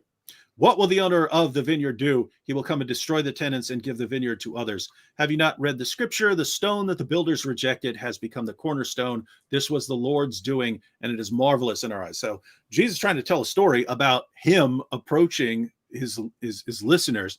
And he says, he gives them a story. Okay, there's a guy. He puts together a vineyard and he leases it out to people. And then he sends some people to collect the money. These are referring to the prophets. He's sending prophets to them. And instead of believing the prophets, they beat them, they kill some of them, and so on. And so finally he says, all right, enough of the prophets. I'm sending my son. I'm sending my son. And so notice there, according to the story, the son is like the last thing. It's not, oh, the son didn't work. Let me send another prophet, right? It's the son is the sort of finale of the story. Notice this is in Mark. So this is our earliest gospel. Mm-hmm. And again, you have these kinds of things over and over again. So it looks like Ehrman is taking these seriously as going back to something that Jesus taught. Like he sees all the prophets, and then it gets to him, and he's the main guy. Yeah, he's the final. And that doesn't fit with Islam, ladies and gentlemen. So stop. Not at all. That is completely in contradiction with Islam. Entirely in contradiction with Islam. It is entirely in contradiction with core Islamic beliefs, with what the Quran says. It doesn't work. It doesn't work. Oliver Spiridon made a super chat and said, "Dear AP, I like the way you talk, the way you respect people. Remember, when people die, the world won't remember them of their religion or atheism. The people will just say this man was good." Mm-hmm. Thank you so much. I appreciate it. I just want you don't respect Ali Dawah. You say mean things about him, man. So I just wanted to clarify that. AP respects a lot of people, maybe most people, but he's very disrespectful towards certain people. So just clarify. Yeah. Right. Well, the thing is, I have to clarify, I really respect a lot of people. I really like people. I really forgive people and really give them the benefit of the doubt. And even after having long fights with Mohammed Hijab in the past, I said in a video or in a live stream that I don't hate him. I don't blame him. I think he simply does what he is driven to, what he thinks is right, and what he thinks is justified in his own belief and in his ridiculous impulses. The thing is, sometimes you just get to a stage, like with Ali Dawah, that guy. I mean, it's very hard for me to be charitable with somebody like Ali Dawah. I try really hard to be good. I try really hard to be forgiving. I try very, very hard to be patient. But then this guy comes. Yesterday, he published a video in which he talks about this guy who was charged for pedophilia or something. In that video, he talks about out of nowhere, he mentions Douglas Murray. Then he mentions you, and he says that Douglas Murray, people like Douglas Murray and David Wood, they are the people who fit the profile of a pedophile. That's what he says about you. Out of nowhere. Notice. Notice. There is no world where I fit the profile. I don't know about Douglas Murray. I think, isn't he gay or something? Maybe he's saying something about that. Yeah. D Wood likes boobies, but anyway, the point here is you can lay out the characteristics of pedophiles. There isn't. I can't imagine one that I would. I like boobies too much, man. But here's what's amazing. If you look at why Ali Dawah is doing that, why he would just say something. Ha ha! I'm going to say he fits the profile of a pedophile. It's because, think about this. His prophet had sex with a prepubescent girl. Ali Dawah said that he would tell his 9-year-old daughter that if she's ready, then she could be married. Yeah. But then they get made fun of for that. And I made an entire video called Ali G Dawah. Ali G Dawah, because Ali G, the famous Sacha Baron Cohen character, was saying these ridiculous lines like, "If there's fluff on the muff, then she's old enough." He was talking about voting, right? But it sounded like he's talking. It sounded like he's talking about sex. But the guy acts just like Ali Dawa. Right? So I was calling it Ali G Dawa and showing how he would actually, Ali Dawa would actually agree with those things, and so on and so. But notice the tendency, because they do the same thing with Jesus, they do the same thing with other prophets. It's, hey, they're making fun of Muhammad for this, so therefore let's make up something and attack Jesus, whom we respect, in his mother Mary, and let's say she was a prepubescent girl. Let's say Rebecca was 3 years old. Total lie. Even, wait a minute, you're saying Isaac, a prophet, had sex with a 3-year-old girl. Why? Because your prophet had sex with a 9-year-old, and you're trying to make it look like Isaac is worse than your prophet. But you respect the prophets. And so there's just this tendency. We've talked about the tendency to cherry pick, to twist things in order to bring them, make them fit Islam. But then there's this other tendency of, hey, there are all these things you guys keep making fun of our prophet about. And so let's just lie about you guys in response. You're telling the truth about our prophet. So in response, we're going to lie about you and your religion and so on. And it's just seriously. Yeah, what he did in the video about me is, I keep watching the video. I keep watching it because I feel like, what is this guy talking about? He's just making up these things now. And then he comes to me. He talks about me. First off, he lies. He says that I rejected a face-to-face debate with him, which is not true. I explicitly said to him, hey, I don't want to have a face-to-face debate, but if you really want it, come here and we will have it. But what I will not accept is having a live crowd of your audience in front of me, because I don't think, I just don't want to do this. I don't want to do that. It is completely necessary. If you are the one challenging me, come here, let's do this. Let's stream it to a live audience. Let everyone watch it.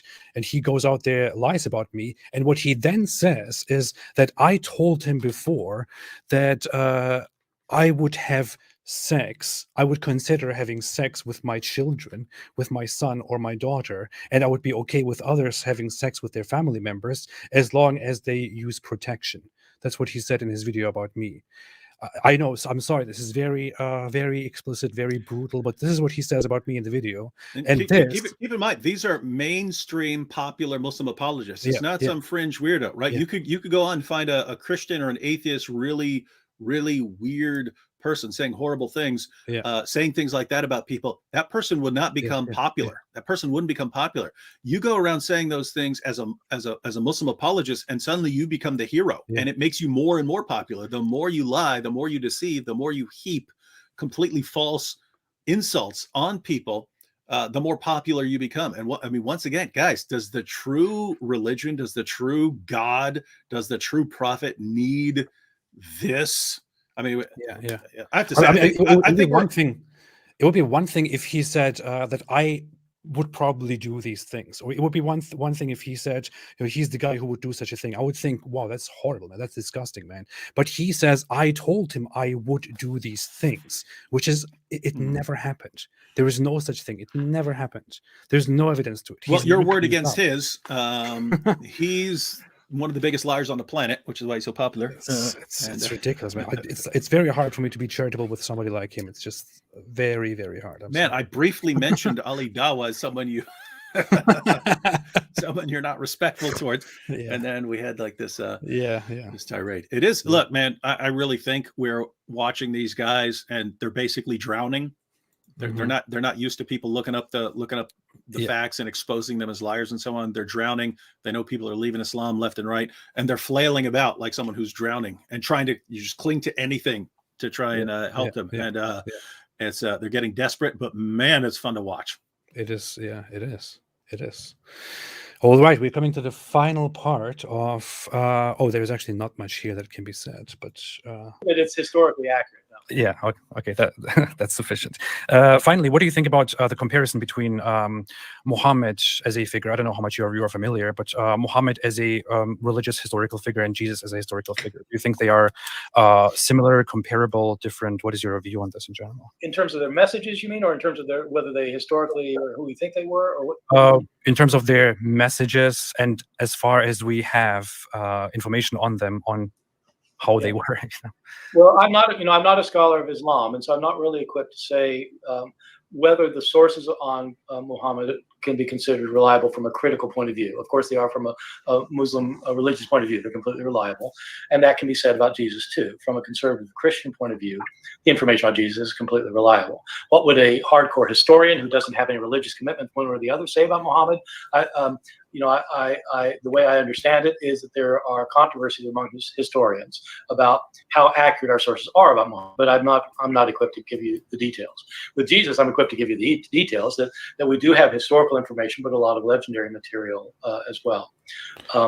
In terms of their messages, I think it's really important to understand that Jesus and Muhammad are living in very different times and places. They have different assumptions about the world, different presuppositions. Jesus is a first century apocalyptic Jew. And so, he has a very different message from anybody living hundreds of years later, I think, whatever the person's religion, including Christians living hundreds of years later. I mean, Christians contemporary with Muhammad have a very different view of Jesus from the one that historians today would have. Thank you so much for that. Yeah, so there was not much on his part to add to that question. In all honesty, that was not a question that I prepared beforehand. I just wanted to add that at the end. But what he basically said is there's little that we can say about it.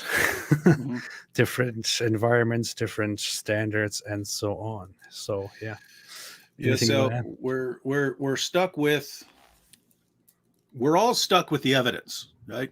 We all have that. We all have the sources that exist and so on. And the question is how we got that information. And you have a Christian perspective, you have a critical atheistic perspective of someone who actually, studies the sources. You can always have dumb perspectives of people who don't study, but Ehrman, he studies and stuff. So, you should listen to what he's saying and see if it really accounts for the data. Yeah. The point is, whoever's right, Islam is wrong. Whoever's right, Islam just has to be wrong. And Islam has the position that can't possibly be reconciled with the evidence we have. Like Jesus mythers, right? Jesus mythers. I think it's a ridiculous position. But you can, by a stretch of the imagination, come up with a story, I think a bad one, about how you started off with no Jesus and then you got to a bunch of people believing in Jesus. I think you could come up with a story. I don't think it's believable. But when you're dealing with Islam, you're dealing with a story that is completely incoherent. It doesn't fit no matter what. It doesn't make sense that God is sending Jesus, promising Jesus that he's going to protect his followers until the day of resurrection, then deceives those followers, convinces them to worship Jesus as Lord, then helps those followers until they become uppermost, then sends Muhammad to rebuke and kill those guys who believed in the lie that he sent. You cannot make sense of this, right? It is completely incoherent. And so you have a bunch of positions, theistic and non-theistic, which do a better or worse job of accounting for evidence, but they're not completely impossible positions, right? When you get to it, they're just various degrees of, how well they account for the evidence that we have. And then you have Islam, which is the one position that can't possibly be true. There's no way to make sense of it.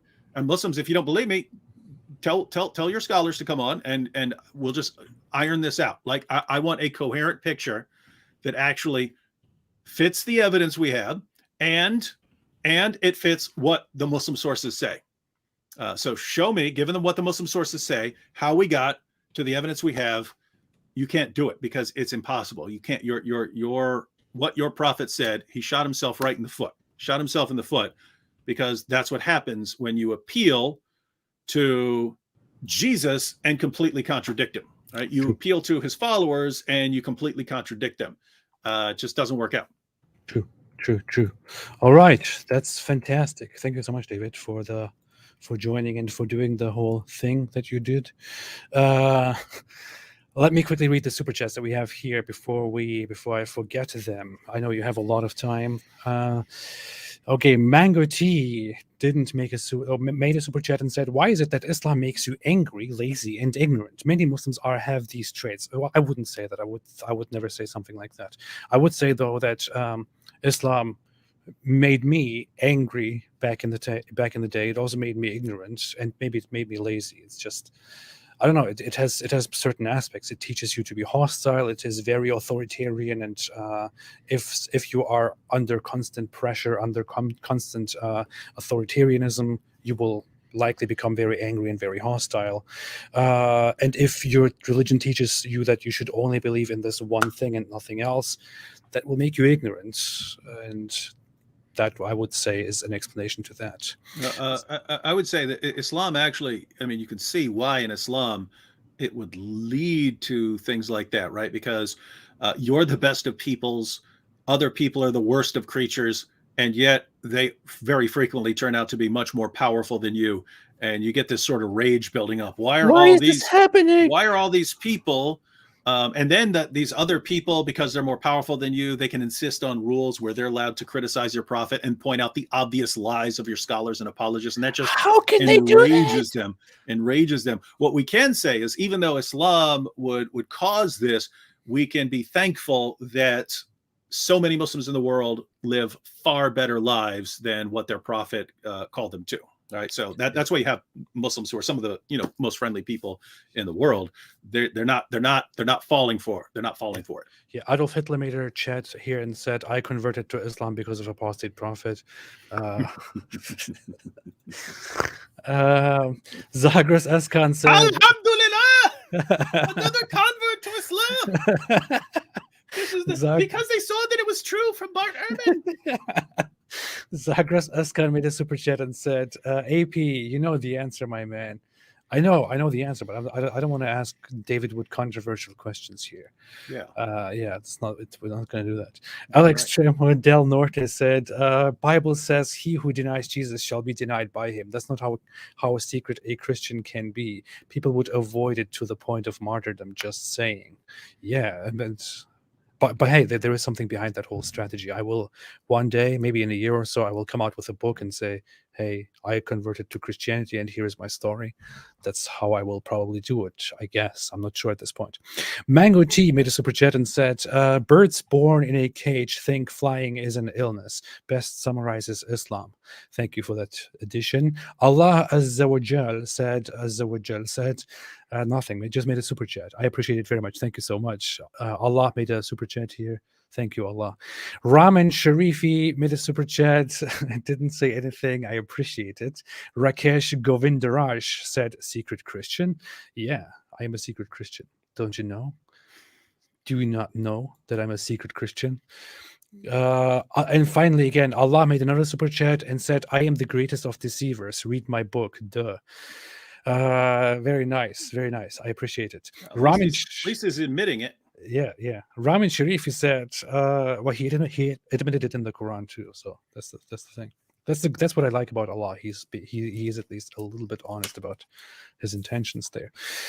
Ramin Sharif, he made a super chat and said, Ehrman made that silly remark about Quran being better copied book since he knew it would be circulated around by Muslims. As a scholar, he was in no position to say such a thing. Well, I mean, you could endlessly argue about why he said it, to what extent it can be applied, how authoritative he is on the matter. I think we've very much covered that. But if we talk to scholars who specifically focus on Quran preservation, there are a lot of people. I had an interview with Shad Nasser. You can watch it there. He spoke very, very openly and honestly. He said, it is a book that is written in a high register. It is among Arabic literature. It has been preserved carefully from a certain point, which is no surprise because these people cared so much about preserving it carefully. But the issue is we cannot go beyond that. We don't know where it came from. We cannot trace it back to a single source. We don't know if that single source was exactly the same as the Qurans that we have today, and so on. And that is the final opinion that you have. You can't go further than that. And let me just add to that. I believe that the Quran has been well preserved. Mm-hmm. Like even going into the disagreements that led up to the burning of the Quran and so on. You have a couple of Muhammad's top reciters disagreeing on which chapters are supposed to go into the Quran, but they agreed on the vast majority of the chapters that are supposed to go into the Quran, right? So they have disagreements about Surah 1, Surah 113, Surah 114. Those are all short chapters. And then Ubay ibn Ka'b thought that there were 2 additional small surahs that are supposed to be in there. But notice, that doesn't change most of the Quran. And you have, textual variants throughout the Quran, the Quran manuscripts and so on. So they had differences and so on, and then you had even then you had the different qira'ats, and you had differences there, and even you have differences in the Quran today, but you don't get something that's teaching something wildly different from Islam. And I think that what you have today pretty much goes back to the time of Muhammad. I'd say the exact same thing about the New Testament. So you only run into problems here when you guys start saying perfect preservation and claiming that the New Testament is just it's completely different Bibles all over the place and so on. I don't know why. Well, I do know why you can't be honest, because if you were honest, then you wouldn't have the argument that you like to use. But the argument you like to use is perfect preservation of the Quran right down to the letter, and New Testament is just a mess. And then you'll take something that Ehrman says, where you could make this claim. Again, you'd have to do the counting. Now, one, there are way more New Testament manuscripts than there are Quran manuscripts, but you'd have to calculate how many variants per Quran manuscript, and then say, okay, if we had the 5,800 manuscripts that Christians have, how many would we average, and so on, and make some sort of claim about that and say Quran's been better preserved and so on. But you just can't do that. You never can. You have to perfect preservation right down to the letter, no variant ever. And it's just you have to. Your apologists and scholars, yet they have to lie. Why is it? Why does true religion need lies? Here's the thing: many people argue a lot about the Quran preservation, and I know when the whole scandal happened last year and continued this year about the Quran not being perfectly preserved. Narrative. Yeah.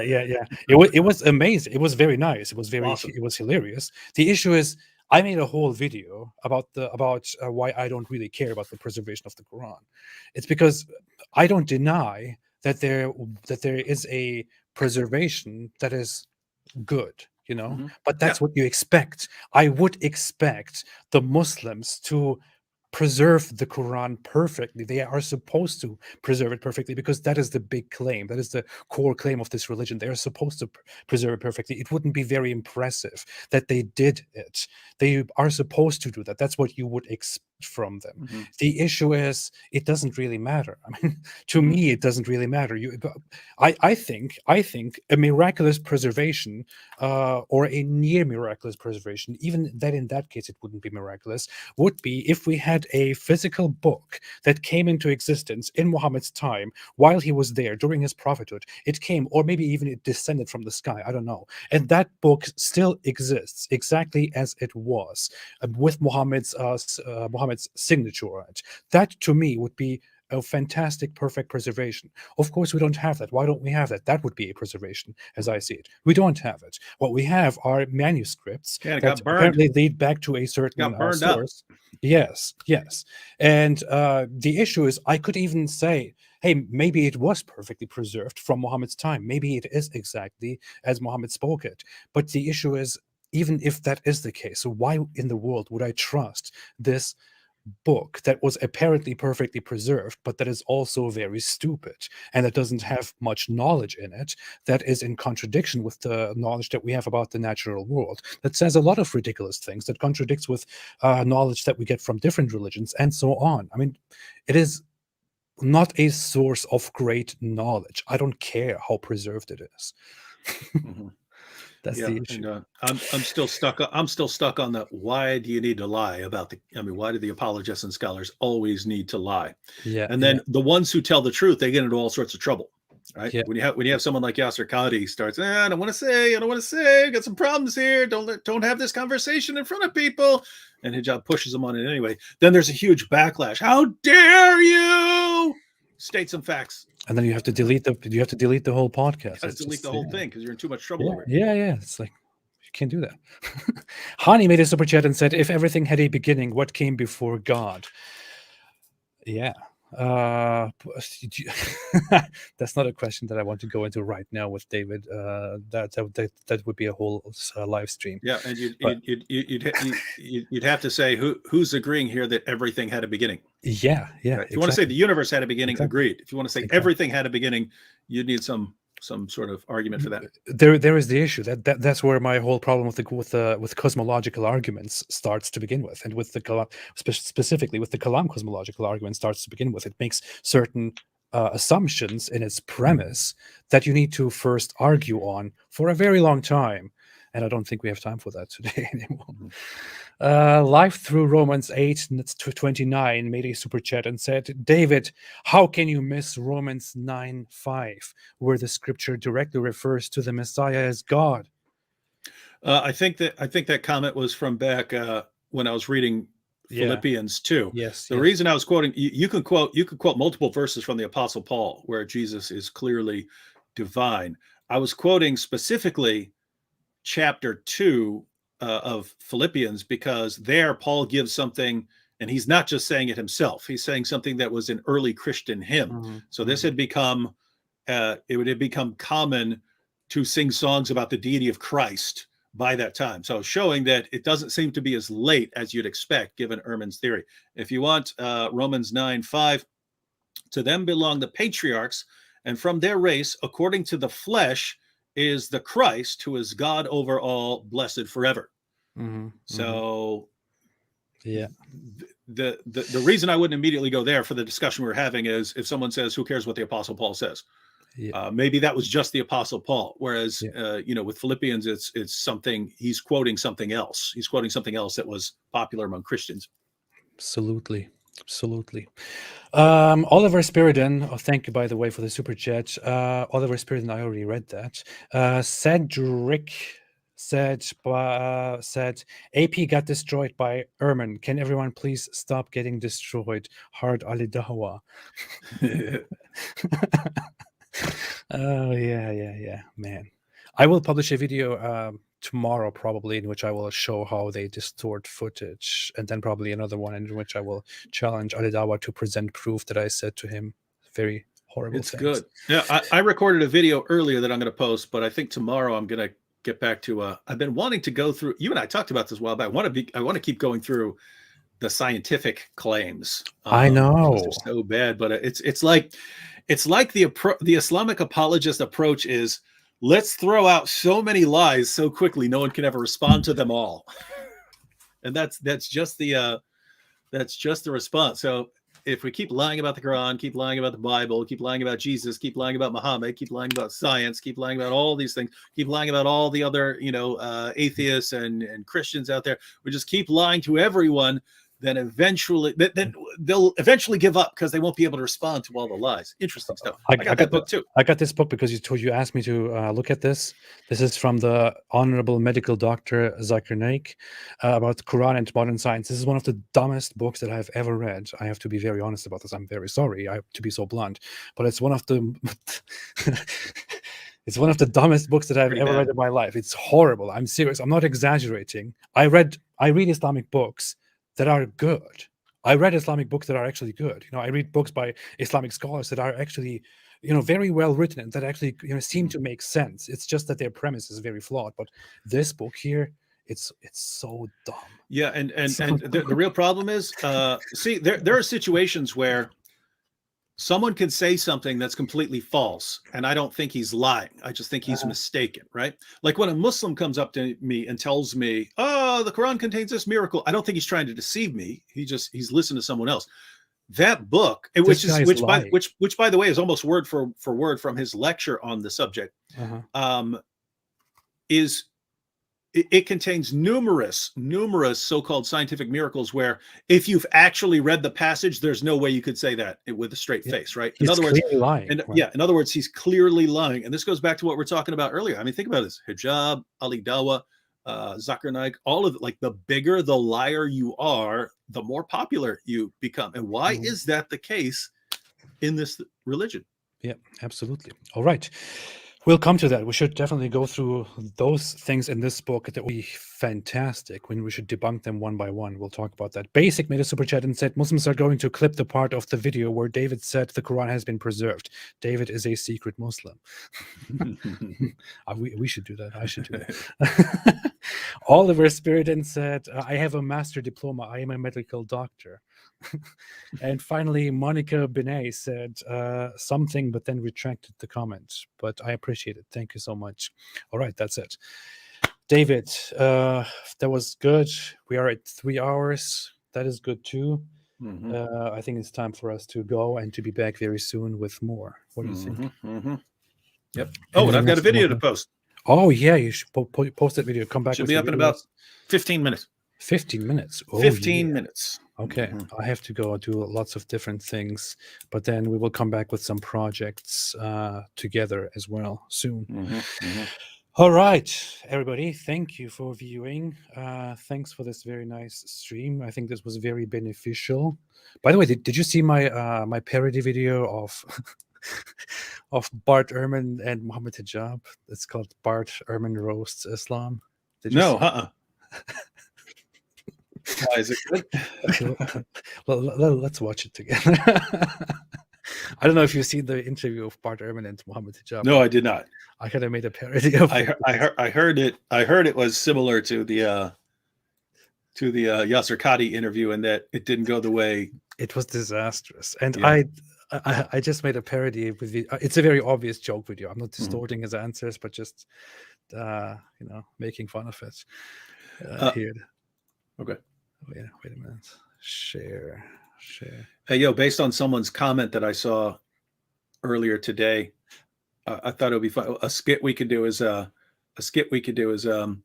like, I'm a scientist. I'm at a chalkboard trying to figure out the equation for life, and you're behind me as a Muslim apologist with a pen and paper, and I look back and say, "Hey, what are you doing there?" And you say, "Oh, I'm just waiting for you to figure out some new scientific fact so I can." So I can find it in the Quran somewhere. we could totally. And I have a It'd be like a 35-second skit. All right. So this is Bart Ehrman. Does it mean to be unreliable? Muslims believe in Jesus Christ. There's a lot of interest, I think, from the Muslim community, and many Muslims feel that your conclusions, or historical conclusions of who Jesus Christ is more commensurate with the Muslim idea than it is with the Christian one. I wouldn't say that they line up well with the Muslim view. I really do think Jesus was crucified and that he really was dead and buried. Interested in whether Jesus was the Son of God, because I don't think there was a God. And so my understanding is that your conclusion is that Jesus Christ was a messianic prophet. I think he thought that he was a son of God, in the sense that he was specially chosen by God. I think Jesus really did think he was going to be the Messiah, the future king of Israel. I mean, that is, after all, why they crucified him. I think that that's historically right. I think that all of these gospel authors, I think all of them think that in some sense, Jesus is God. If you think that the Bible cannot have any mistakes in it, if you're shown a mistake, then you just refuse to admit it's a mistake. You think either it can be reconciled in some way, or that there's something we just don't understand about it, or, we have, and in the Quran, it's mentioned that mother than God would have found in it many contradictions. If a book is without contradictions, that has no bearing on whether it comes from God or not. I've had phone books that are inerrant, but I certainly don't think God gave them. That is my view. It's a necessary condition for a book from God not to have contradictions. That's an assumption about what kind of book God could write. I know this is an important argument that apologists use for Islam. As somebody who is not either Christian or Muslim, it doesn't make sense to me for humans to say what God has to do.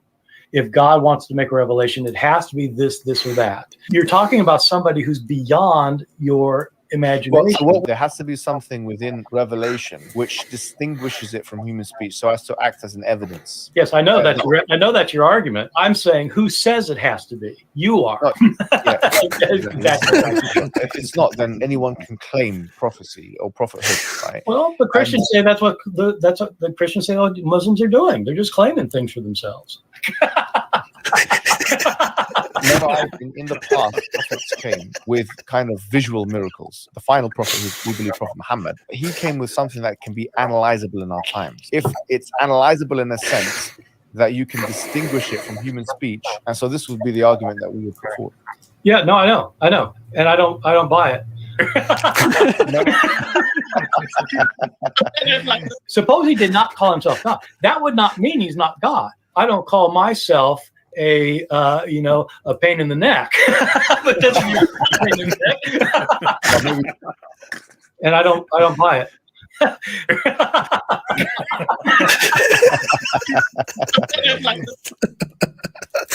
Yeah. So. Oh, wow.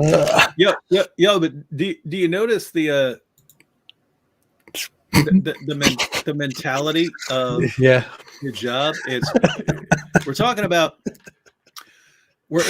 about how deceptive the apologists and scholars are. Again, I'm not talking about Muslims in general, although I wish they'd be a little more careful about the guys they're talking to. But their goal now, because they're drowning so horribly. The guys are drowning so horribly. The goal seems to be, let's interview some guys who don't know a lot about Islam, so we can say whatever we want, and we can use them help them be our kind of megaphone to reach their fans with all this stuff about Islam, and they're not going to know enough to correct it.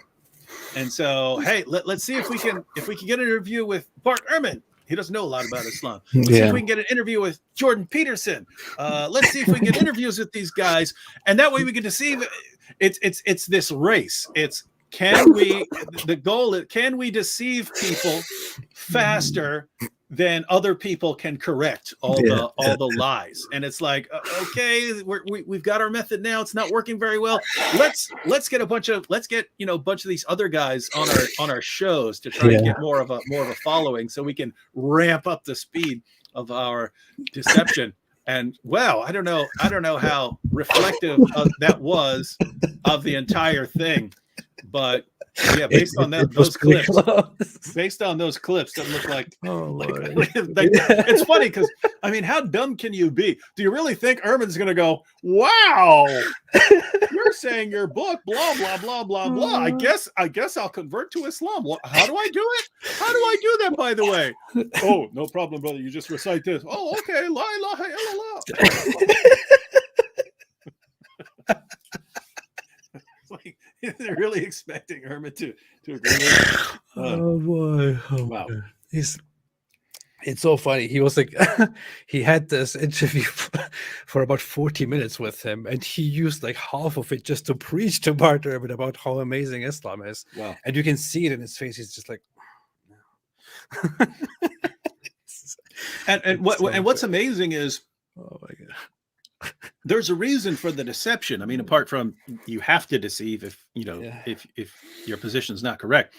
But I mean, you've got Ehrman there, and I can almost guarantee, if you laid out the facts about disagreements among Muhammad's scholars, I mean, early Quran reciters, the burning of the Qurans and things like that, I guarantee you Ehrman would get pretty darn suspicious of what's going on. Mm-hmm. But it's become so, the myth of perfect preservation has become so popular that it's just spread. So people think that the Quran has been really, really, really, really, really well preserved. Even if they don't grant perfect preservation, they still tend to think it's been really, really well preserved. And no, you got some big issues in there. If you wanted to say well preserved, I wouldn't have a terrible problem with it. But absolutely, they can't say it. They can't say pretty well preserved. They can't do it. They can't say pretty well preserved. It's like okay, here's the evidence. We have to lie.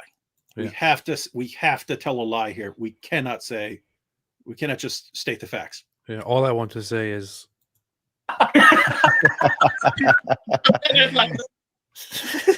what does it mean? That was terrible. Maybe. And I don't buy it.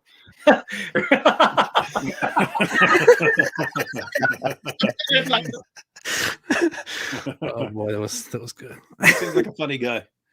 He is a funny guy. And notice the I mean, just the different mindset that we're talking about earlier, that respecting people and so on. You and I get along with each other. We get along with. We don't have much of a problem getting along with most people.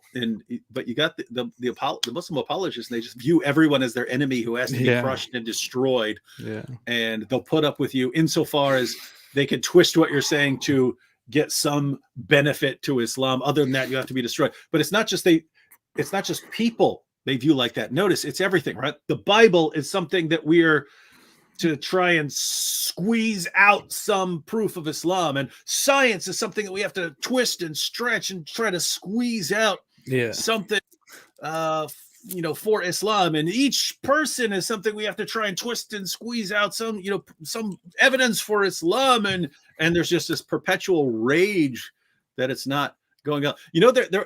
Gosh, anyone remember what that myth was? There's that Greek myth. There's a Greek myth where it was an innkeeper, and he had a bed, and he would make sure people fit the bed, right? And if you were too short, it would like stretch you out until you fit the bed exactly. And if you were too tall, he would like chop your feet off until you fit the bed exactly. But that's like what Muslim apologists do, right? It's nothing is fitting what you're saying, and so you just have to keep stretching.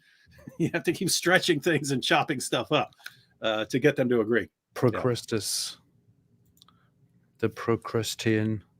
Procrusti, yeah. Yeah, Procrust. Yeah, that's it. Okay. All right. Okay. Fantastic. I'm glad that we went through that at the end. It's hard for me to gather myself. I had to. Pretty disrespectful towards Muhammad Hijab doing that.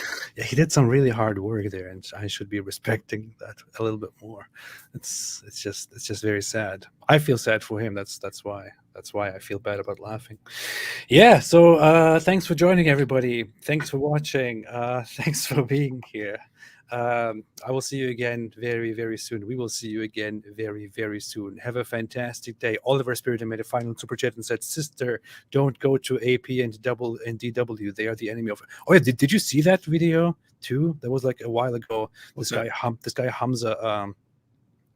Because there was this Muslim convert girl who came to our stream and made like nice comments on our stream, and then the other Muslims started attacking her, and then this Hamza guy made this video about her and said, "Don't go to the enemy, don't, get close with the likes of apostate prophet and David Wood. They are the enemies of Islam, and the Muslims, they hate them more than they love you." It was. I should send you that afterwards. You should look at that. Anyway, all right. Thanks, everybody. Thank you, David. See you again, everyone. Have a fantastic day. Good night, good day, good evening if you're on Earth or Mars. And as always, David, do you want to do the honor? Dawah is deception. Oh, yeah. Ha ha! You all thought I was going to say stay away from Islam. Well, that's good too. Yeah, I'm no sheep. Oh yeah. But don't you know that the true believers are those who hear and they say, "We hear and we have obey. We hear and we obey." That's what you're supposed to do according to the Quran. Okay, fine. Stay away from Islam. Thanks.